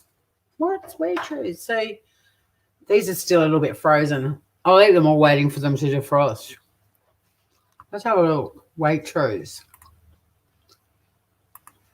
They're yummy. They're not gummy though. But they're kind of individual and holding their own. They're not all melting into each other, but they're not like that really dense, chewy. Waitrose. Oh, supermarket.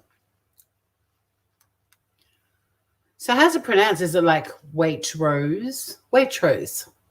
Ita Waitrose.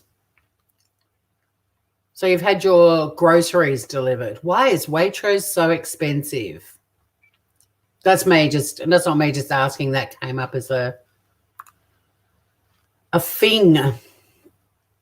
Thanks, Alana.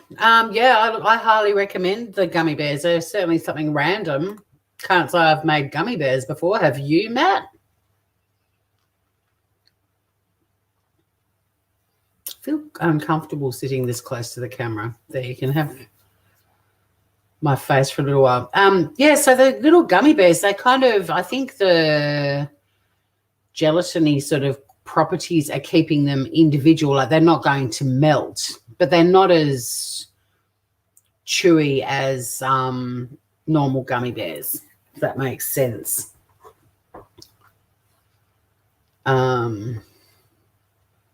But yeah, Matt, have you ever made gummy bears? I'll show you the little bowl of them. Hang on. I just feel my head's way too big sitting right here. But there's the little bowl of gummies. I'll turn a few over. And I highly recommend if you do make these that you do the coconut cream, because I was right. It's just made them, I don't know if water would have made them less interesting, but the coconut cream's made them really, really yummy. So have you had like your week's worth of groceries delivered?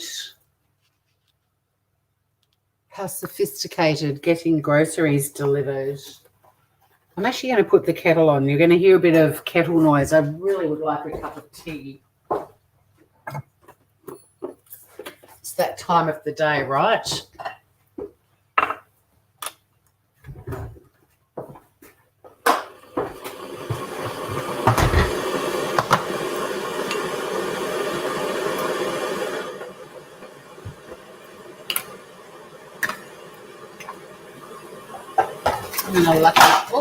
I'm lucky dipping. Oh, a cinnamon one. Yum.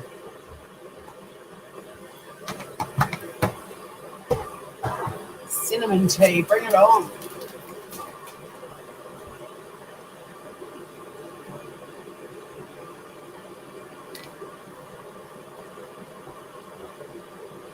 So yeah, is anyone else cooking anything or got anything exciting to report?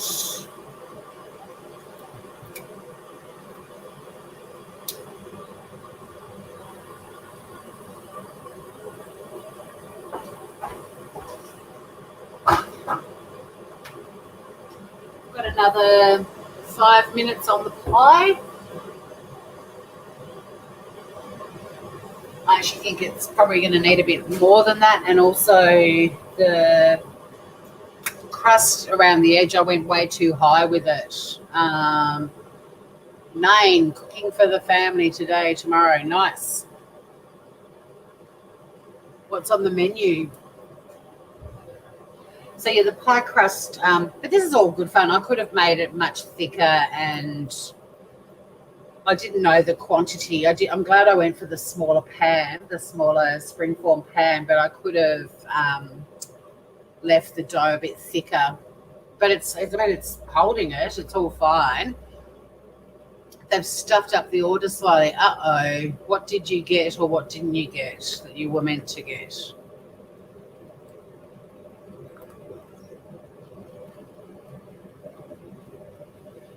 Don't forget to hit the likes button, Groovers. And also, if you subscribe to my channel and then hit the bell, the solid bell, you'll get notifications when I go live. At the moment, I pretty much just go live either walking on the beach and talking shit, cooking, or covering the wreck of the Ruby Princess. And yeah, that is scheduled for tomorrow at, I don't know what time I scheduled it. Let me have a look here. I think I've scheduled it on the wrong channel. Oh, hang on. I can't jump over to my Smooth Criminal channel, but anywho, Sometime tomorrow, I'm doing the next episode of the Wreck of the Ruby Princess, which will be very interesting and sad, unfortunately, because, yeah, there's been another death. Another Australian who's died, so that's now 22. I'm hoping that's the last one. Because, shit, how long ago was that? It was March the 19th they disembarked. That poor woman must have been so sick for such a long time. Horrible. To have died in May and she caught it in March. Very sad. Very sad. All right, let's have a look and see what you're saying, Maddie. They've given you, lemon pepper chicken breast. Uh-oh. You might just have to scrape it off. I'm assuming you just wanted plain ones.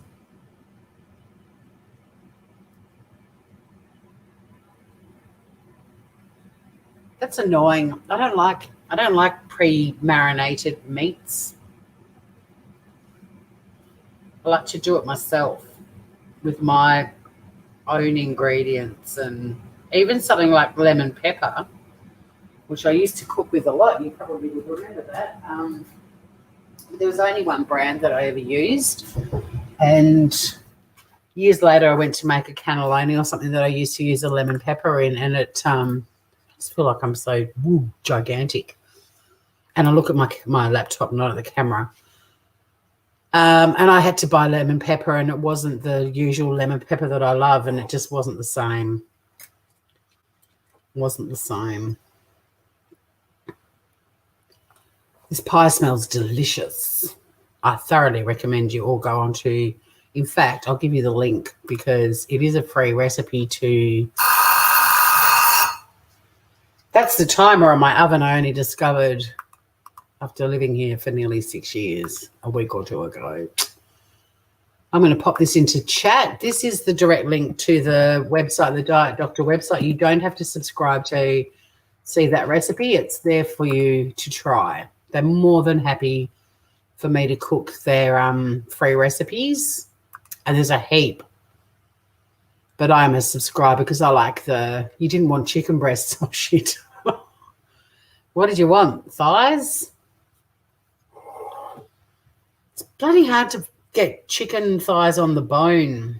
I've got so many recipes with chicken thighs on the bone that I want to make, and my butcher's amazing, but he does all the thighs. I can order them on the bone.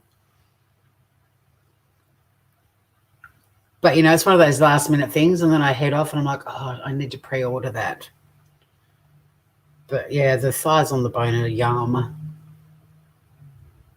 Didn't want chicken breasts.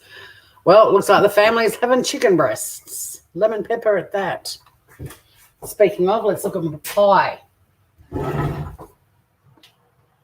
I want it to stay in a little bit longer because the top of it's not as brown as I would like it yet. But like I said, the crust, I would have been better off keeping it lower and thicker. But this is the beauty of cooking. You learn as you go. So next time I make it, I'll be like, just go halfway up the tin. It kind of looked all level when I filled it, but it's all the cheese and everything's all melted down into the meat. But that's okay.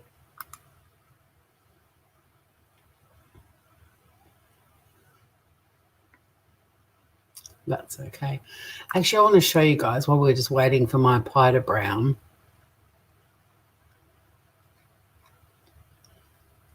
I want to show you this video because it just makes me laugh so much. Even if you don't like cats, I'm going to make you watch it because it's funny as fuck. All right.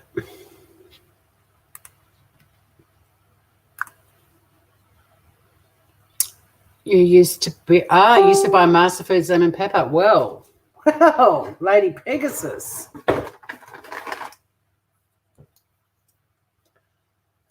You're right. It hasn't been around for a long time. That's what I was saying. I ended up buying I'm And I don't, there's a few recipes that I use lemon pepper, and you've got to have this lemon pepper, in my opinion. And I ended up having to buy a different lemon pepper. This shit. And it's just nowhere. It's got to be the Masterfoods one. So yeah, it hasn't been discontinued, or the supermarkets in Tasmania have still got stock from 1984. But yeah, I saw it and was like, oh my God, there it is. And I haven't, because I'm now on keto, I'm not making the cannelloni that this used to be so good in. But that being said, with keto, you can have lots. They're all for seasoning, so I'll use it. But yeah, there you go. Isn't that interesting? It does exist. If you want me to get you some and send it up to you, I'm more than happy to. Send me a message on Facebook, and the next time I see a jar of it, I'll send it up to you, because you can still get it in Tassie, or maybe it's just not where you are, but they are still making it, and it's exactly the same as the version I discovered in 1987. So yeah, when my pie comes out of the oven, it will be slightly burnt, the crust around the top, because there's no mince or cheese or anything on it. But what I'll do is when I take it out of the pan, I'll just go around with a knife and just cut the top bit off. Although I quite like slightly burnt, crunchy things, I may even just leave it. Let me play this little video while we wait for the browning. It's too funny not to share it.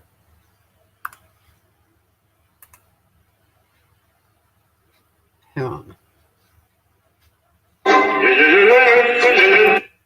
You know, so anyone that's got a cat, has grown up with cats, knows someone with a cat, you'll know that cats love having their asses scratched, like not their buttholes, but, you know, the top of their bum near their tail.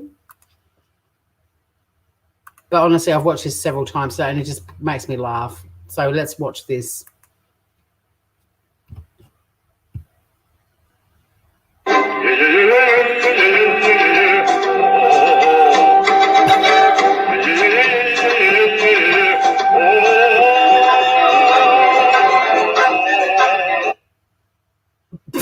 Look on its face, and its ears are back.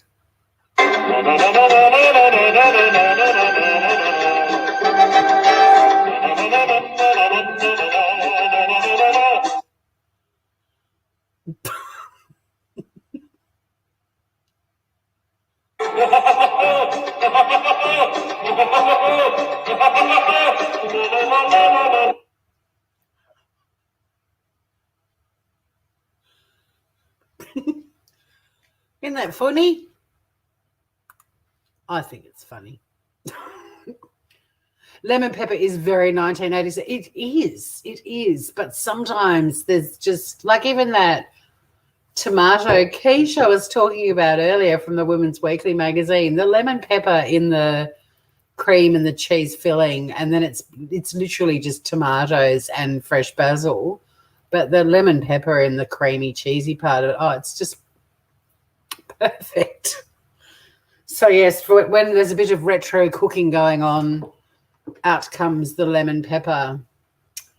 Woolies and Coles here just stopped selling things in the supermarkets. The Master Food and Sanitarian Factory are about 10 minutes drive from me. Oh, there you go. There's a little road trip for you. The search for some 1987 lemon pepper seasoning.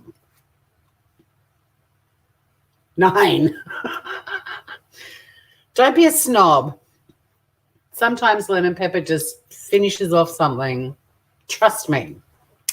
I don't use it every night. In fact, I wouldn't probably even use it once a month. But there's just some dishes that just don't taste as good without it. And that quiche is one of them.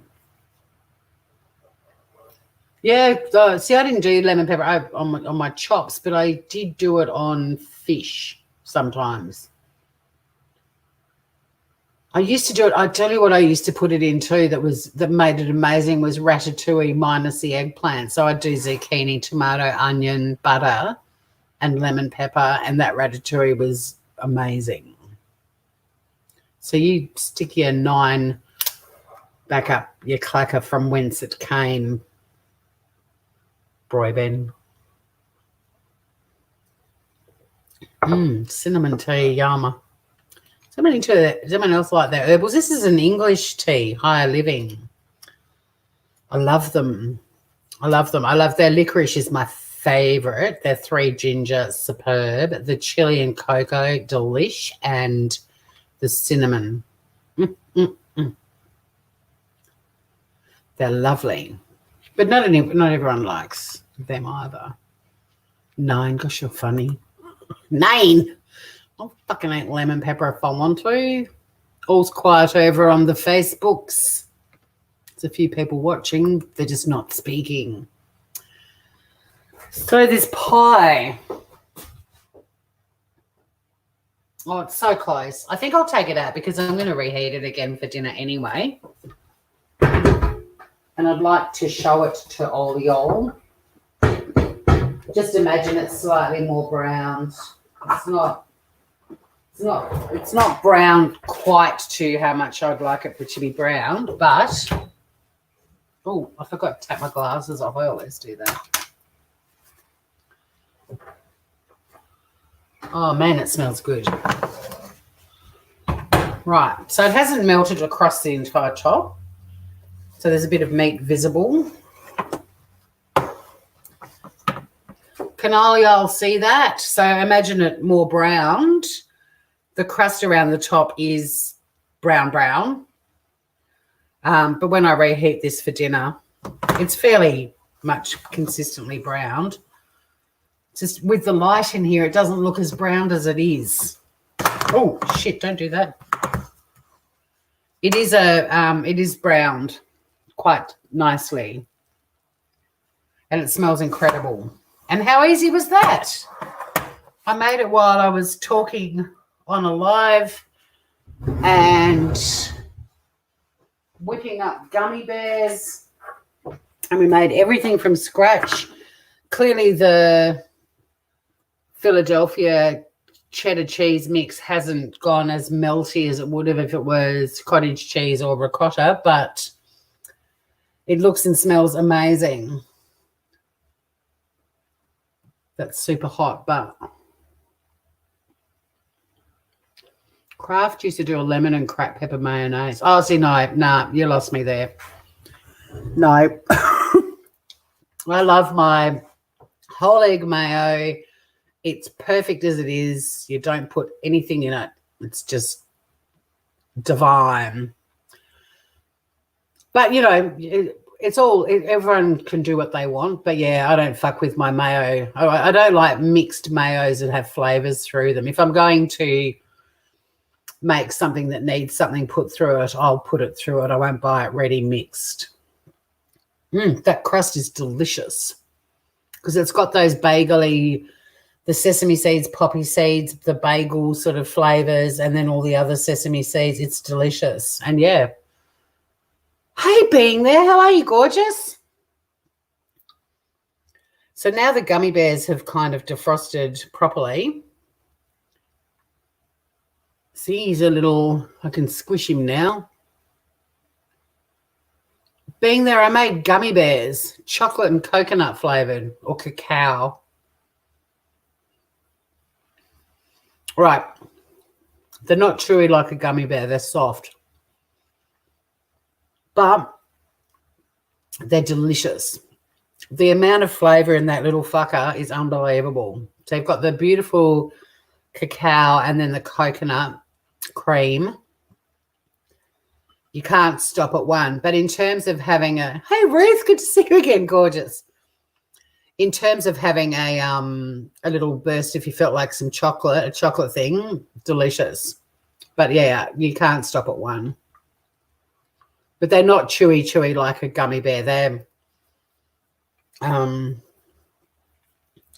They're really yummy. They've got a really nice, slightly like the Himalayan pink salt. You can get that flavor through it. There's a sort of a little savory pop in them. They're really nice.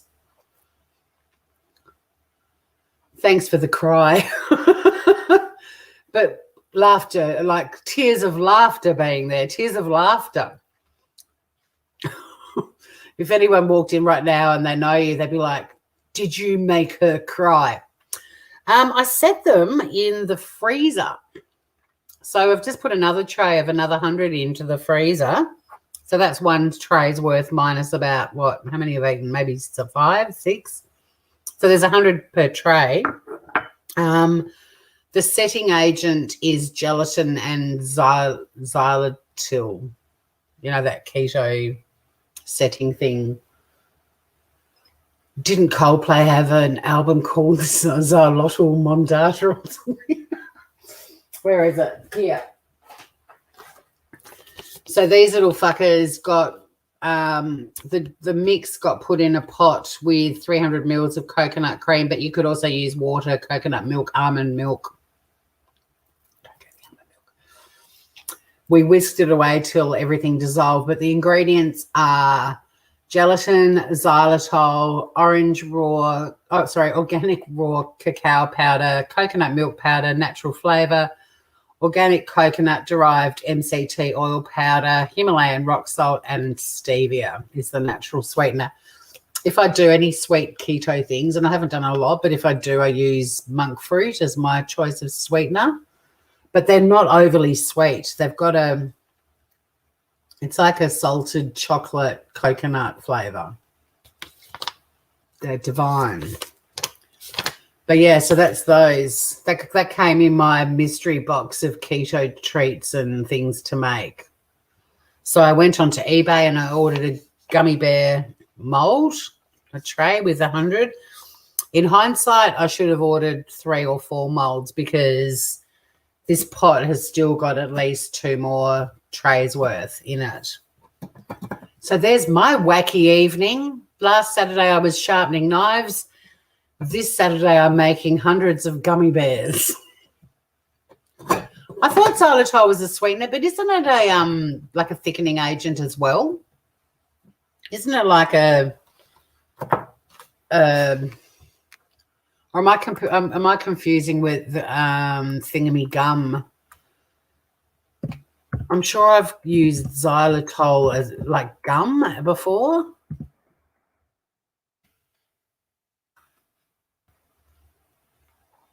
Yeah, xylitol gum.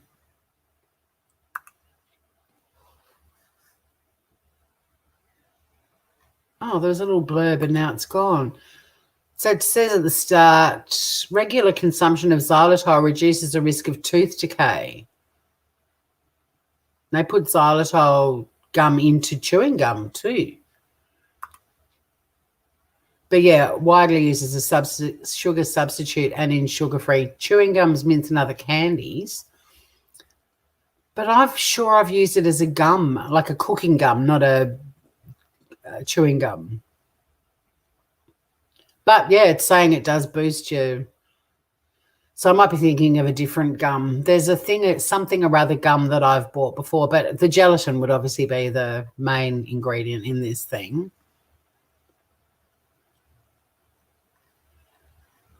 Now I can't think of that other gum. The effect of xylitol on dental carriers and oral flora. Weird. There you go.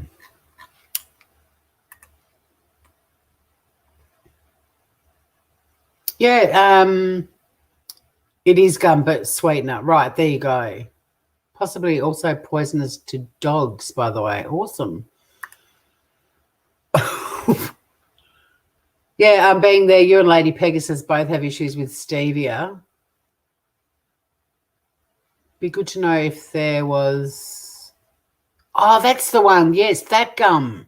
That xanthan gum. That's the one I'm thinking of. Stevia is not a fake sugar. It's natural, but I don't like it. But I do like the monk fruit sweetener.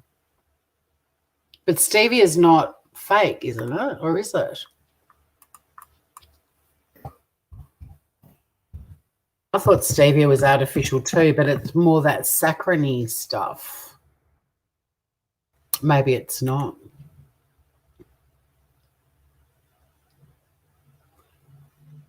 it's apparently got great health benefits such as reduced calorie intake, blood sugar levels, and risk of cavities. Why was stevia banned? Banned in the US because they thought it caused cancer. Is it healthier than sugar? Has fewer calories. But yeah, is stevia natural or is that synthetic? It is natural, derived from the stevia plant. Yeah. So that one is natural, but it does taste saccharine. I know what you're saying. Stevia is a plant. Thank you, Ruth. It is natural. Yeah. Yep. Do I cut open my pie? Do you want to see a slice of my pie? And then I'll sign off. And in a little while, when I've cleaned the kitchen and made another 100 fucking gummy bears, I will eat the pie. Or are you happy with that photo I showed you of the slice of it earlier? It'd probably be easier for me just to reheat this intact, to be honest. I'll eat a bit of the crust. The crust is so good. And yeah, no blind baking. It doesn't have to, the dough doesn't have to rest or anything like that. Proof. You just make it and chuck it straight in.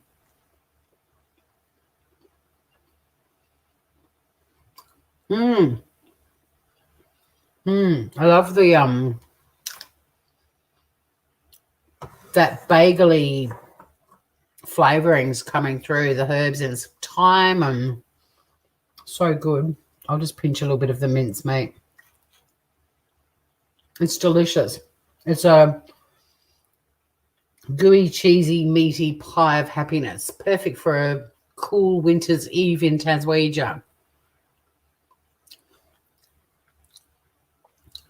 You want to see a big slice of my pie and you have to taste it. Okay. Well, I'm going to put the little gummies in the fridge.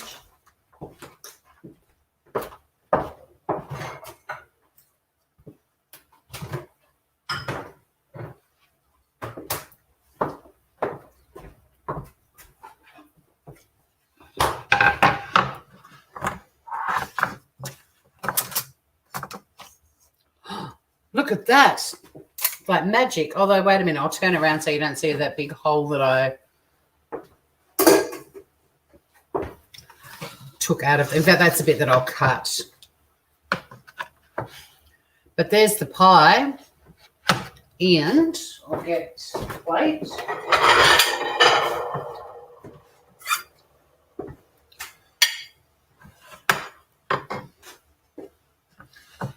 I'm going to cut the bit with the gap in the crust.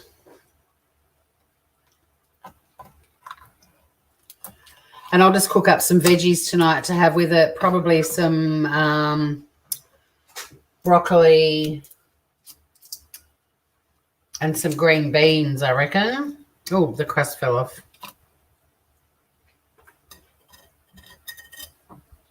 It's probably meant to sit. Oh,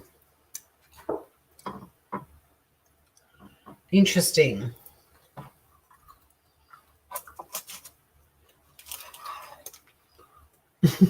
That's the base of it. Hang on a sec. I'm going to reconstruct this fucker. Well, a little bit. All right. The crust of the salmon tart, it all came out intact. I think it's meant to rest, but I don't care. Hi, Biscuit. It's almost her dinner time, so perfect timing.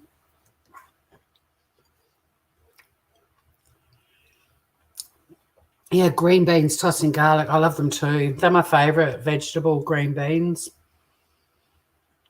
And I love veggies, but they are my absolute favourite. Love a green bean. Love broccoli as long as it's not reheated broccoli. Ugh. Leftover broccoli, like cooked the next day, don't even talk about them. But when it's freshly done and it's blanched and it's still fairly crunchy. Hi, Mugs. Won't be long. It's 10 minutes till your dinner.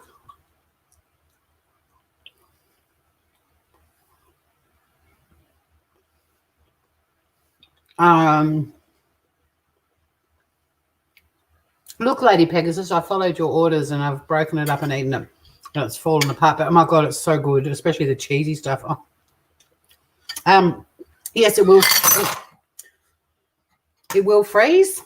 The hot smoked salmon tart freezes really well. And I don't like freezing anything and reheating it. I'm not a fan. Like, I'll do it because obviously I end up cooking more food than I need. And in the past, really only like a curry or a bolognese sauce. No pasta or rice or anything like that. Wouldn't freeze that. Or soups. That was about it. But all the keto things that I've made, like even if I have made up a little meal and frozen it, when I've reheated it, it's been like as good as the first time I had it. I think it's without the carbs factor. Purple sprouting broccoli. Yeah, yum. And broccolini's divine too being there. This is amazing. The crust is really tasty with that extra fancy sesame seed mix that I used. The oregano in the mince is amazing. And the cheesy goodness on top, holy shit, it's amazing. It's delicious. But yeah, all of this stuff freezes. Oh, and what I was going to say on it is a bit like asparagus and broccoli. It tastes amazing. Yeah, exactly, Ruth. The seed of the Antichrist. Yes, Cavolo Nero. Yeah, it's amazing. I'd give this a 10 out of 10 for sure. It's really yummy. The crust is really light. The mincemeat bit's really sort of yummy, and it's a very homely dish.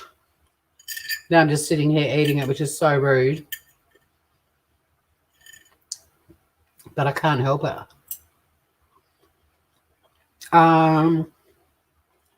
Yep, the less you cook greens, the yummier it is. Only veg when they're in season. Absolutely. Not out of season. Absolutely. You've got to eat seasonal. But I will say on the frozen veggie thing, there are big, fat, plump Tasmanian peas that, as frozen peas, when you recook them, they don't end up shrinking and going all weird like little pebbles like the ones our mothers cooked for us when we were kids. And they're really good, but you have to blanch them very, very quickly. But what I wanted to say was, as fucked as frozen stuff can be, if you are worried about losing nutritional value, you don't with frozen vegetables. I'm a delicate eater. The seed of the Antichrist is supermarket bell peppers. As in capsicum? Because Americans call them bell peppers too. You're talking capsicum? Chicken and sweet potato for breakfast. God, yum. Yeah, support our farmers being there. All right, Mills. She's so pissed off. It's nearly her dinner, and she's like, how come you're eating and I'm not? Baby peas are sweet. Much sweeter. You're right being there. But, yeah, if we had to have actually been quarantined rather than just self-isolating, or we were locked down, our fresh veggies would have run out eventually, unless you were growing some yourself. And I wouldn't have had any issues buying a couple of bags of frozen peas just so that I had some peas in the house. Petit pois, the only acceptable frozen veg. Petit pois, capsicum. What's petit pois? Petit pois. Oh, you mean like little potato things? Peas. What's the difference between peas and petit pois? Much smaller and taste sweeter. They're not a variety of pea, but merely green peas that have been picked before full maturity. So, yeah, probably what we would call baby peas. Not being there and I talking about the sweeter ones. Frozen baby peas, put a bicarb soda in them. Oh, there you go. Can you eat and cook a stuffed bell pepper? Me, on keto, yeah, you can, but no. I've never done stuffed veggies. I'm just going to eat this a little bit more and then I'm going to stop. It's warm and out of the oven and so good. But yeah, I'd make the crust thicker next time. I spread it out too thinly because of the size of the pan, but now that I know the ratio, but it's really good. You can do stuffed capsicum. I've seen recipes on their website, but I'm not a fan. I never have been. Even way back as a uni student, we had like a stuffed zucchini recipe where you kind of scoop out down the middle and fill it with bacon and cheese and other stuff, but it just it's not my thing. But I could, yeah, I could. There's definitely stuffed capsicum recipes. Like prawns, the smaller the prawn, the sweeter it is. I got in trouble eating the little pods off the pea plants. I like the little pea tendrils when I used to grow peas. They're a pretty plant and the flowers are pretty too. But the prettiest vegetable flower of all, and I can't stand this vegetable, is eggplant. Their flower is absolutely beautiful. I'll show you. But fuck me dead. Eggplant to me is what capsicum is to you, Matt. I cannot stand eggplant. But these florals are so pretty. Check these out.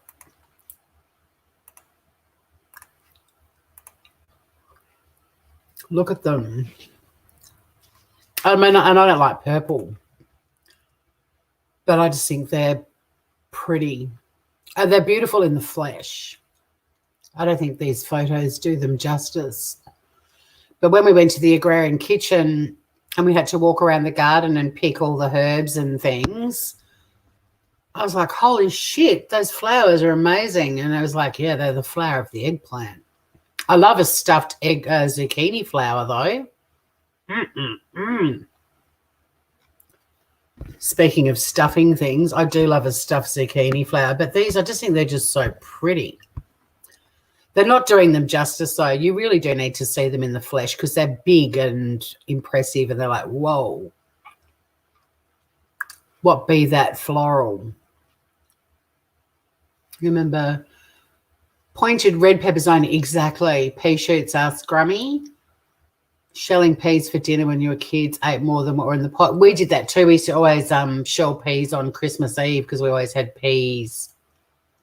Aubergine is only good if treated properly, and I have eaten treated properly aubergine, and it has been absolutely delightful, without a doubt. I can say that I have enjoyed it when it's done properly.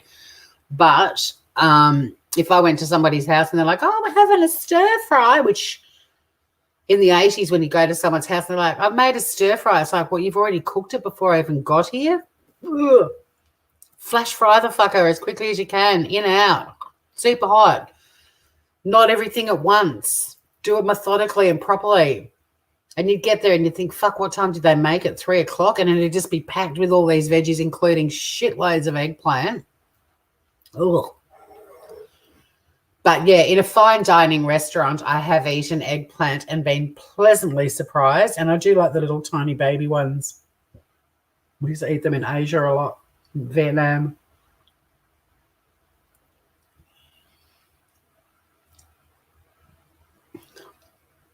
Eggplant flowers are beautiful, but the eggplant fruit is easily donated to idiots who seem to like them. Artichokes are amazing too. Yeah, you don't like the taste of eggplants either. I love artichokes. Oh, my God, I love artichokes. Eggplant, it's not even just the taste, it's the texture. Slimy. I shared a house not far from where John, a.k.a. Matt, grew up, in the same suburb, and there were 2 vegetarians, and they made vegetarian curries all the time, and they always bulked them up with eggplant every fucking night for months and months and months. Vegetarian curry with lashings of eggplant. You could go vegetarian till you crave meat. I'm the same. And I rarely eat beef or lamb, but I was just like, oh, I'm going to make a meat pie. And look how pretty it is. Well, I might wrap this rock and roll up. 2.5 hours of glorious chatter and cooking. The gummy bears, I'm impressed, but they're not like, if you love a gummy bear because of the challenge, because they are quite, they're not as full on as that, but they are delightful. Aubergine curry made by Ashoka is good, but hard to buy. I tried to make it and it's vile.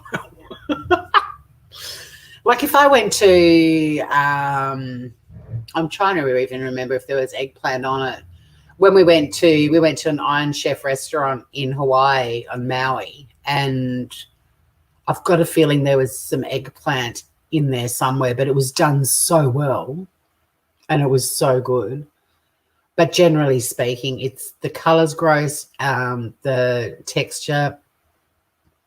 And yeah, I ate so much of it. Like I'll pick it out of something. If I see any of that purple skin, I'm like, you're getting out of the fucking dish. Snow peas, flash cook them with a little bit of olive oil and minced garlic in a hot. Yeah, yum. So good. Well, look, I give the gummy bears 10 out of 10, but like they're not the really chewy gummy bear, but they're cute as fuck. And the coconut and chocolate flavor and the salt, delightful. And the pie gets a 10 out of 10 too. That is so good. And I love that it's held its own, like it hasn't gone out. This will freeze really well and will reheat really well. When I freeze it, I will just break these little bits off, but include it with it in the freezer bag because the crust is so delicious. But yeah, really delicious. And I'll give you that link one more time in case anyone wants to make it themselves, but it was really easy. Even making it all from scratch. Everyone's hungry. Woohoo! Well, enjoy your dinners, groovers, whatever you have. Matt, I hope that you do something incredible with that lemon pepper chicken breast. And thank you for hanging out with me. And I'll still be cooking and doing things like this long after we all emerge from our cocoon. But it's such a fun way to spend the day catching up with people and people from all over the world. It's pretty special. So thanks, everyone. And if you want to jump on board tomorrow, I am doing another episode of The Ruby Princess. Bit sad with another person dying, taking the death toll now to 22, but a lot of juicy gossip from the inquiry as well. And other than that, have a really good Saturday night. If you're in a Saturday night part of the world, have a great Saturday day, morning. The only people who'd be ahead of us in New Zealand. Take care, everyone. Thanks for hanging out. It was fun. I'm going to go and feed Biscuit before she starts to eye me off as her dinner. I'll see you soon, Groovers. Take care.